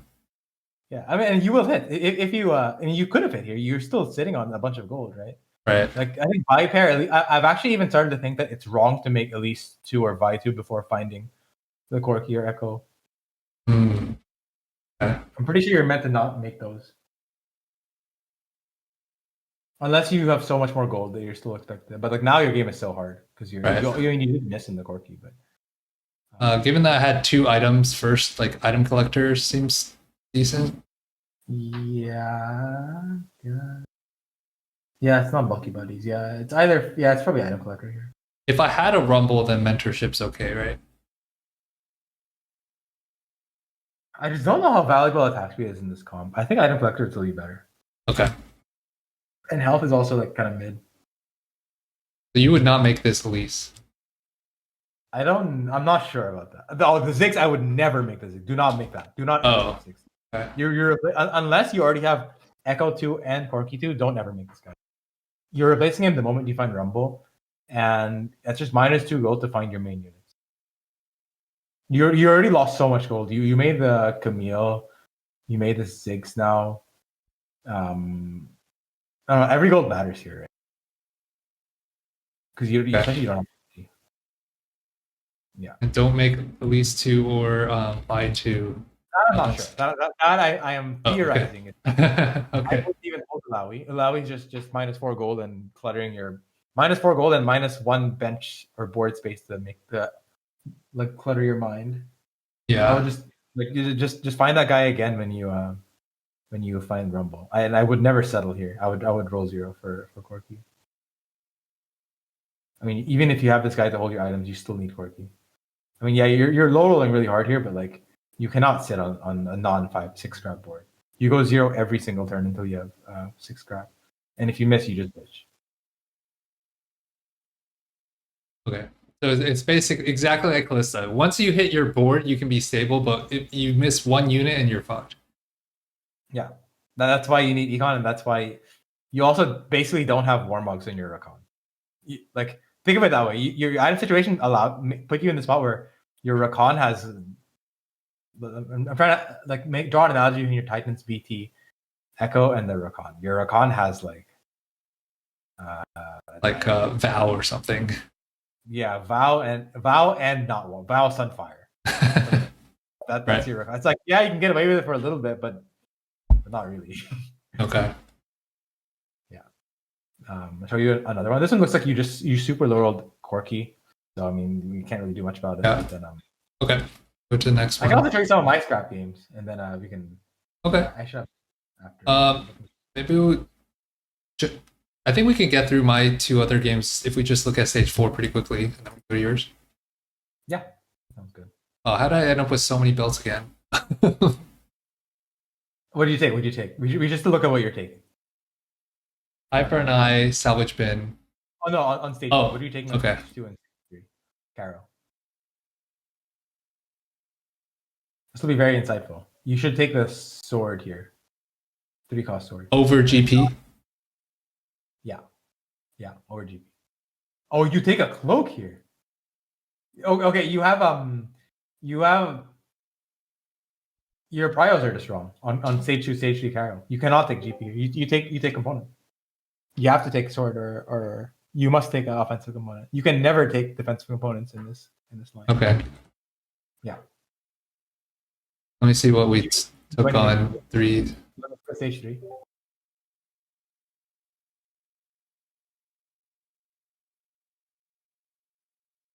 And outplayed is so much better than what I was doing before. Okay, we should be taking sword glove here, right? You can probably take when it's the 4-cost. You can probably take the Corky. I'm not that unhappy with that. Like, okay, when it's Corky or Echo, one Corky or one Echo is basically, I think it's like 20 gold's worth of gold. Right. Okay. And so if you're asking me what's the difference between one offensive component and 20 gold, it starts to be very different. And stability. But GP doesn't really represent 20 gold, right? He represents like some HP saved, but right. Not even. Okay.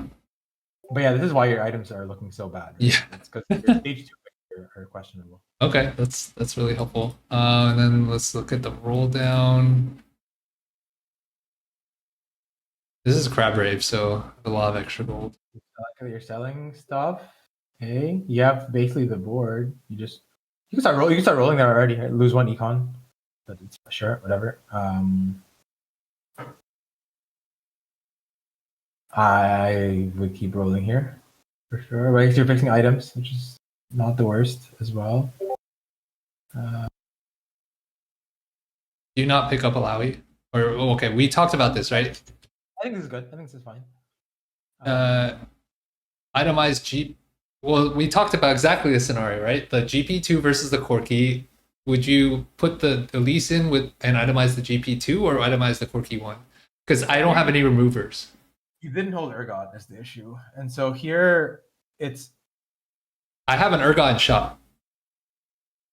Yeah, but like because you're 33 HP, we're not talking. We need this life. You need to win this round, and so it's probably Corky now, because Corky it's I don't even know if GB's stronger without Pit Fighter than Corky with Artillerist, and then eventually it's gonna be Corky, but this spot is so hard because you almost guaranteed lost this round because you're not gonna have enough time to get your scrap shield. Yeah, like, there's no way in hell you're telling me you got a reasonable scrap. Your board here is like a bunch of 1-stars with no shield. You lost for sure, and then now you're 17 HP. You're dead. The issue here was you didn't roll on 3-7. Okay. How much on 3-7? You had 52 gold. I'm willing to sack to I'm willing to roll to 30 here, to save myself time. Sack 2 gold, save yourself a bunch of time, save yourself 1 life. Yeah, I think this has happened a lot on my roll down because of all the getting the items right on everybody and scrapping all the units. I think I've been fucked so many times and lost a life just from that. Yeah, I think losing a life when you're 60, 70 HP is not the end of the world. Losing a life when you're playing a comp that plays from 40 or 30 is the end of the world. You lost the whole game. Right. Life. And so you just can't. I'm willing to sack 5 gold to not lose a life if I'm on 30. Ideally you don't sack 5 gold, but if you really were to ask me how much gold is 1 life worse than your 30 HP, it's probably 20 gold. Right. 10 to 20 gold. Okay. And ideally, it's not only that I didn't have enough time to put the items on properly, I still have a shit ton of gold on my bench. And yeah, you also get to roll. Let's see what happened. I mean, given the time you had, let's see how much you got to roll and why that time got spent on not rolling all the way down. Let's just see. Wait, you're saying start over? Okay. On 4-1, let's just see where the time went. To criticize your roll down. Yeah. Okay, the round starts.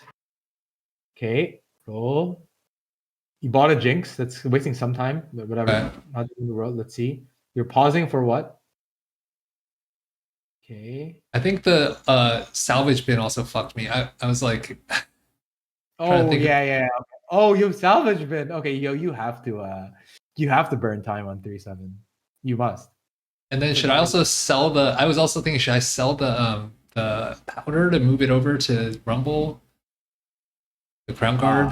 Yeah, I don't know. I mean, he lost you for sure. You're fighting trolling. You have no shield. It's so sad.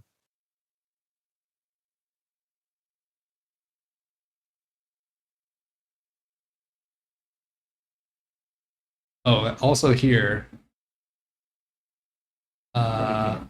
Out of these, probably chaos. Chaos. Okay. Out of Chaos can give you a lot of items.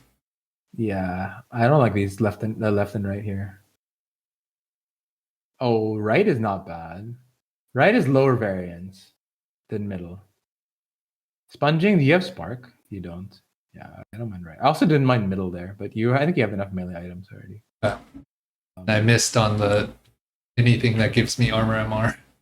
Yeah, that one is pretty bad. And I have no remover. No echo. Oh, there's your echo. You probably sell the powder now. But I mean, you have no time. Did I not do it? Oh, I didn't do it. I mean, these turns are very hard because you're playing. I like that you got the Zeke's positioning.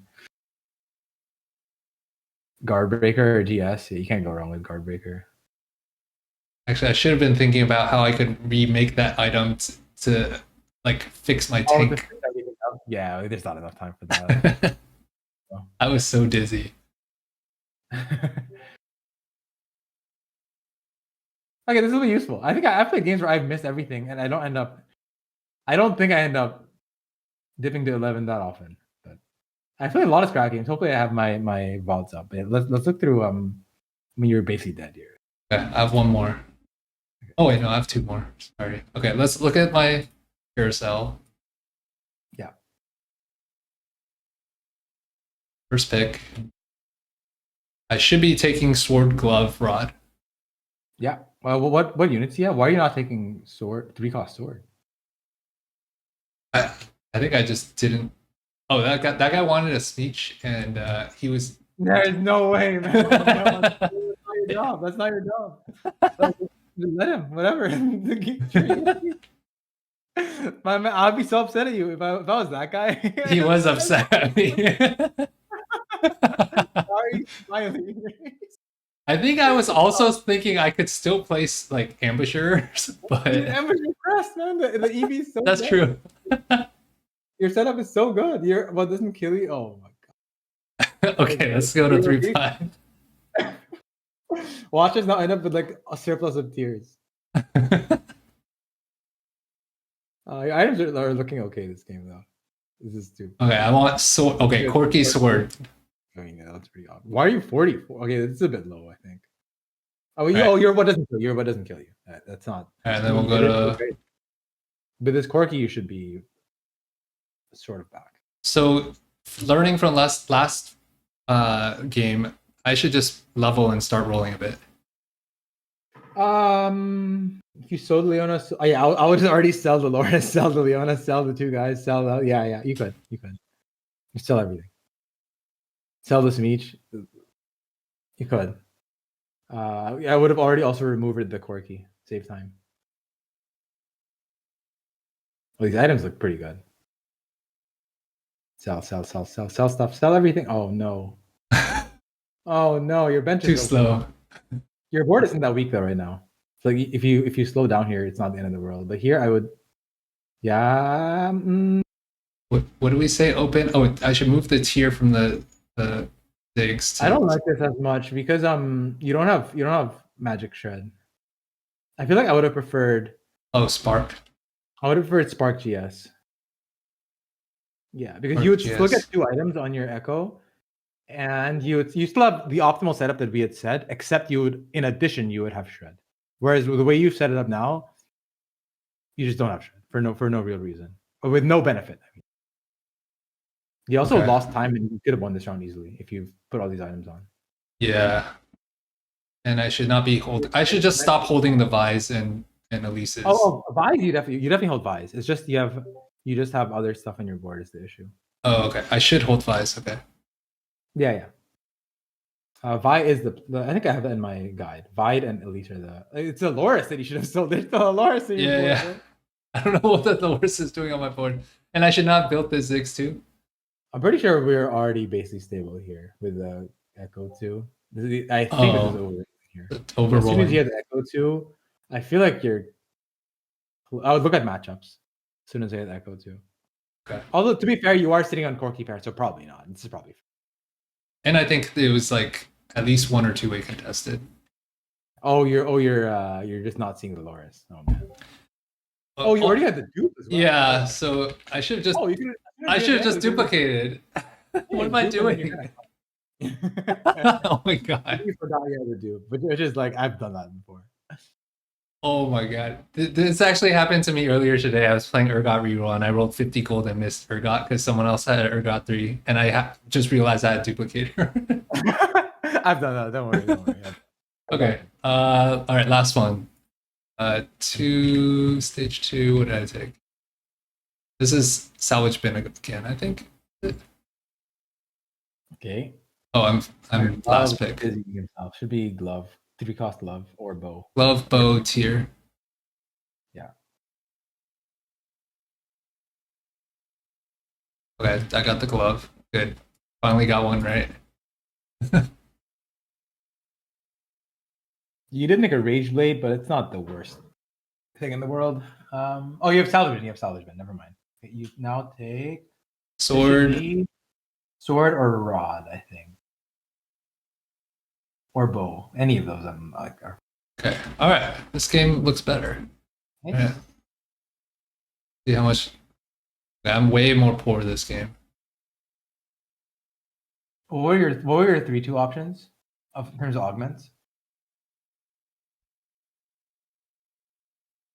Okay. Roll. What was middle after? Oh, I've been in spot. I've taken health as well for 8 gold. Oh, okay. I've been in this exact spot and I've taken health. And I think it's correct, but I'm not sure. Because I feel like it's 8 gold. Eventually the 8 gold comes and I roll it all and I hit my stuff. With that 8 gold, I'm like, it comes in like 4 or 5. I'm not sure if that's correct. But I feel like we're poor here. Because I remember we were VOD reviewing a game with Nocturne, I believe, and especially with Scrap, not only are you not healing, because your shield, like, it's so hard to get that healing, especially if you're winning, I guess. But if you're losing... I'm just thinking for the 8 gold. I know. It just takes so long to cash it out, right? The Omnivamp, yeah, but you still need it. You still will need that 8 gold. But I guarantee you, this game, you go to 4-5, you will want that 8 gold. I promise you. So, yeah. You will cash out on 4-5.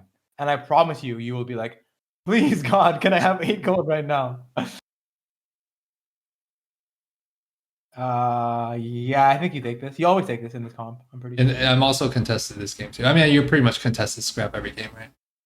Yeah. Clear the board, like clear all the trash, or this game becomes very hard because you're Okay, yeah, I gotta clear the board. Because it's you don't make that. You don't make the Ziggs. Right. We'll make Ziggs. And then you have to your salvage bin, right? Yeah, this game this is gonna be so hard. You hit the Echo too, but like I didn't have time to itemize. Yeah, this game is gonna be hard. I mean, okay, I think because you hit, like you will be able to fix it in 2 turns, maybe, but I wouldn't have even made BT, but you have one, because you only have 1 remover left. Okay. So major learnings. Let's see. I need to carousel priority, fix that. Yeah. And then for the roll down, I need to make sure don't pick up miscellaneous units. It's really only Scrap and Vi and Elise.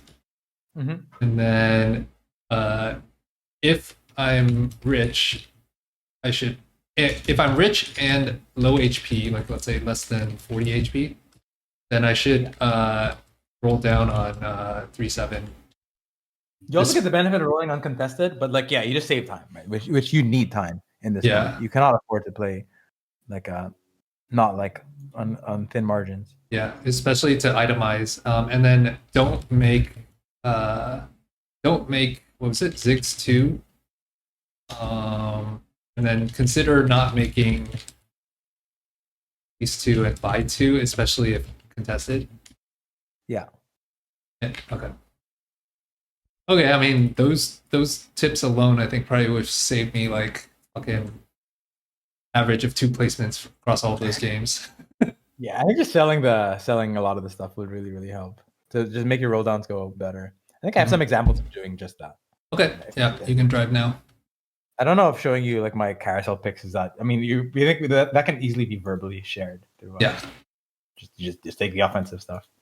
But I'll just show you some stage 4 rolled, like what board I even used to transition. And can you see my screen? Yeah. So I'm playing some trash here. I think this is Powder Monkey Portal, so I have a Rain IE just because that's what I made. I'm playing a very not scrap looking board, but it saves me a lot of HP.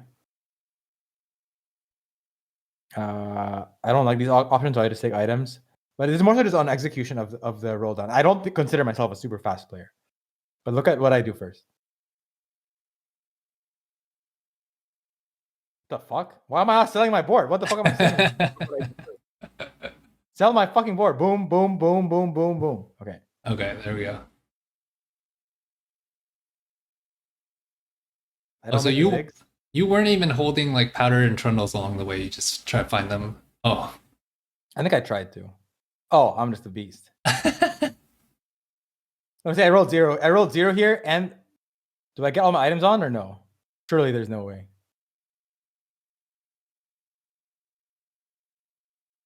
Yeah, that's hard. Tier. This. So I lose this round for sure. Yeah. But yeah. Okay. So now let me jump to another game. We're just gonna do stage 4, right? Just in the interest of time. Oh, I think I'm playing on my alt account here, just trying to force scrap as much as possible to just practice it. And here I'm playing again some trash. It's loot sub, so it's a spat. And yeah, spat usually wants to be Sentinel and Firelight. Okay. Yeah. And I think I full sell again here. Here I actually full sell. Okay. Oh, I should also be. I think I super low roll this roll down, then I go buck. I'm not even sure I'm meant to take this. I feel like with this much gold, you really want the echo first, but.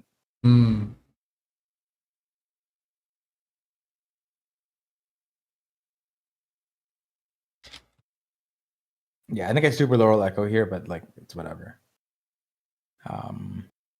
Does it make sense to try to get another quirky 2 in this situation? I think when I don't have echo, I'm just focused on let me get this board. Okay. Yeah. Like, I think I get my items situation solved here. I get I think. Let's see. Do I? Tier. Belt. Well, I don't get my shield value, and I lose a round. Yeah. See, I'm already trying to do all the things in the right operation, and I still am losing round to some re-rollers, right? Yeah. And then eventually I stabilize, and I still lose a round. But yeah, so I think I low roll echo here this game. I'm just trying to show you like what kind of execution we should be aiming for. Right? This game goes better. Stage 4, maybe a couple more of these. I'm forcing scrap on my alt. Here I already have a quirky too. Wait a second. Oh, this is a hedge fund game. Okay. And this is, I feel like this is so much harder to pull off than Callista. It's because of the scrap. Yeah. It does make it a little harder in that. Like that single roll down turn where you have to do the big roll down and scrap everything. Yeah. It's kind of fun though. I mean, I still how bad can this really go? Wait, are you normally holding the Jinx? You're holding way more than usual. I guess because you have the gold. Jinx and Mord can sometimes go on your board. Very rarely. But yeah, see, I'm giving myself time to complete the items. Like I don't roll all my gold here, but like at this point, I probably can easily win a few rounds, right, with this board. Okay. I had Corky super early and I had Echo really early. Is that and I high roll my match. Right. Yeah. Okay. How did this game finish up? Like this one. Oh, I mean, I duo queued into Rumble, so like how back can this game really go? Duo queue Rumble, and then let's see. Well, you're basically down a prismatic, right? Like in the late game. You Oh, I have mean, I to. leveled to 9 early. I leveled to 9 on 4-5. Like, because I greeted 4-2, 4-3, I'm now level Yeah. 970 gold. Right? I'm not really on prismatic just yet. Like, right now, I'm still way ahead of tempo. Right. I think I had Rumble 2 here before Echo 2. And then I anomaly my Rumble, I think. Yeah. Last chance Rumble. I had Rumble 2 into a second. This guy Okay. is a sorcerer Mel. Like, I mean, sure. Yeah. This guy's more like a little too strong. Rumble. I hit everything too. I don't get to level 10. I think I died one turn before level 10. Not that it would, I don't know if that would have changed it. Or I won, but I think I lose eventually. I think. Yeah. That's Yeah. the Black Rose sorc comp that we were talking about, right? Yeah, and he got a spat. Oh. I'm a fucking scrap farmer. What is it? 4 games in a row? It's on alt. I'm limit testing, I swear. One more roll down. Maybe not one more, but like more roll down. Just to show you what kind of I'm like probably average high challenger roll down speed is my guess, having watched people play. Final polish. I like your decision there as well, taking this thing.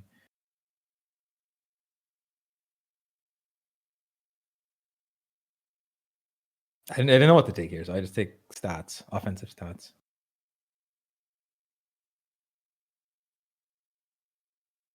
Yeah, I'm holding Vi. I mean, I super high roll Echo here, so like this game can't go poorly. No, although I think I got 6 scrap in. I think I just do Jace front line.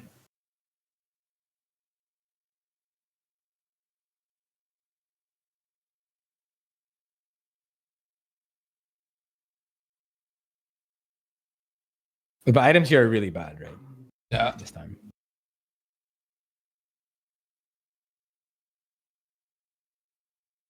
And this game goes well because I have a movable object. Mm-hmm. Yeah. So I think very clearly my stage 4 roll downs and item stuff are not perfect. But I think I'm selling a little earlier than you are. And then I'm getting a few more items on. And also I think one game I lowered a little bit. I held some of these games. I found the units a little faster than you did. But I think if you were to watch someone better than me, you would just find it's a little bit better as well. It's just like small margins sort of improving on stuff like these. Yep. But if you just analyze like why you think you're tripping up on certain things and try to address those, then you'll just gradually get better and better. Yep. I think that's most of what I have. Unless you wanted to see a couple more. I have a few more scrap games, I'm sure, but we don't have to go over them if those are of less use at this point. Maybe anomalies. Yeah, that's a good one. That's a good one. Anomalies for scrap or for all comps? Maybe just scrap. I mean, I feel like I have a good enough understanding now. I could just play scrap all weekend. Let's see. I mean, I think it's actually a pretty good game plan. I'm pretty sure a lot of the tourney players this last weekend did that. And I feel like now that I'm understanding more of the nuance of scrap, like a lot of other players, if they're lower level or like even at my level and they don't know these nuances, like they're probably not going to execute well. But if they hold the units, you're fucked anyway. But that's true. So econ's more important. Econ's really important. Okay, so acceptable. I think you almost always want to be an Echo, assuming you're going to hit Echo 2. You're not like a situation where you have one Echo and they're like 9 out. So okay, the S tier stuff, I would say Center of the Universe. You can't skip this. Put it on Corky.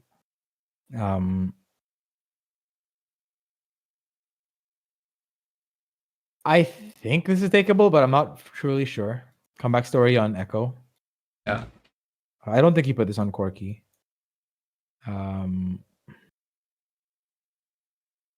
don't think this is good enough on Echo. I'm not sure if this is good enough on Echo. This one's new, so I don't know.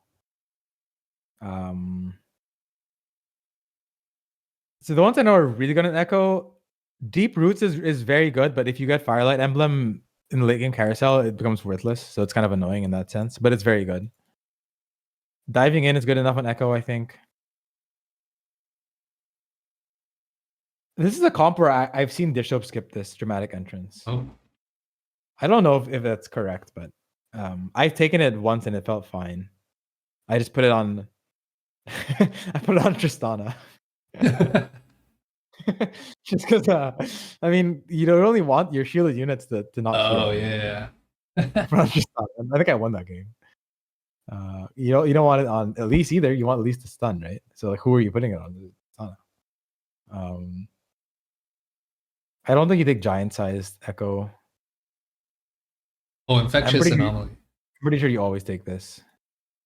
I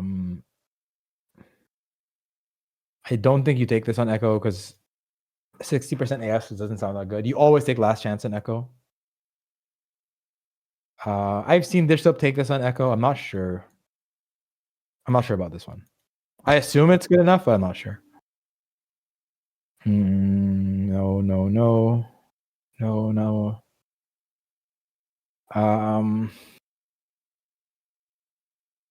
I feel like the opportunity cost of not taking an Echo on is so much greater than, like, I'm down to spend like 10 gold. Especially, I think this patch, it's easier to spend gold to find anomalies than last patch because of the change that they made. You know, that doesn't take effect until after 12 gold, right? Doesn't it? Yeah, until after 12. Yeah, exactly. So like, you're willing to spend up to like 15 or 20 gold to get it on? Just depends on your spot, really, how much gold you have and what do you have hit. But I think the advantage of having a good Echo one is so great, especially in the mirror matchup. Assuming people are also playing Scrap, your anomaly is going to determine a lot of that fight outcome. Right? Mm-hmm. Finisher Corki is not the worst, but for me, this is like one of the more like mid. But if you really wanted gold, you can maybe take this. I'm not sure though, because like it's basically you have Collector, which is very good on Corki. Right. Wait, where? I feel like we didn't see Stone Skin. Yeah, Stone Skin. Stone Skin is the best one in Echo by far. Do you solo frontline him if you have that or no? No, you put him on the outside, I think. Oh, okay. Yeah, I don't think you solo. You just put him on the outside and you try the same side your opponents, I think. Yeah, so I think we went over the best Echo ones are like Stone Skin. We said Laser, whatever is fine. Laser Eyes. Last Chance is also like probably Abyss. Infectious Anomaly is Abyss. Diving In. I don't know if Diving In is Abyss, but it's good enough, I think, on Echo. I think. Deep Roots you mentioned. If you don't have Firelight. Yeah. And if you don't mind like being upset that there's a Firelight emblem in the late game and it doesn't do much for you anymore. Oh, I've heard this one's good enough. I've seen Dish Soap take it. Maybe it is good enough. Slime Time. I actually have never taken this. Yeah, I'm not sure. Like you for sure want Rabadon if you have that, right? I think I took it one time. Like you want Death Cap. Yeah, ideally. Yeah, I think that's about it. Cool. Yeah. It's a one-trick scrap this turn. I mean, yeah, I think scrap default is the way to play this patch. I'm pretty sure. Pretty soon, unless something changes in the meta, that will be what the meta converges into. And it'll be really annoying. Yeah. All right. Well, maybe I'll hold off on publishing this video until after the tournament, and if I win the tournament, then I can publish this video with my results. Love it. Right, cool. Yeah, I would recommend play some games and then see how they go. Yeah, I don't have that much time because I need to pick up the kids soon, and then I don't want to go to bed too late either because the tournament's at 7 a.m. tomorrow. So what the 7 a.m.? Yeah. What is I doing, man? I don't know. And then, like nobody's streaming it, so like I have no idea why he's making everyone wake up. Is he on East Coast? I assume he's on East Coast time. Yeah, probably. Yeah, so I don't want to go to bed too late either. So I might only be able to get in a few games to like practice this, but hopefully that's enough. Gotcha. All right, man. Well, good luck. All right. Thank you, sir. I'll keep you updated. All right. Catch you later. All right. Bye.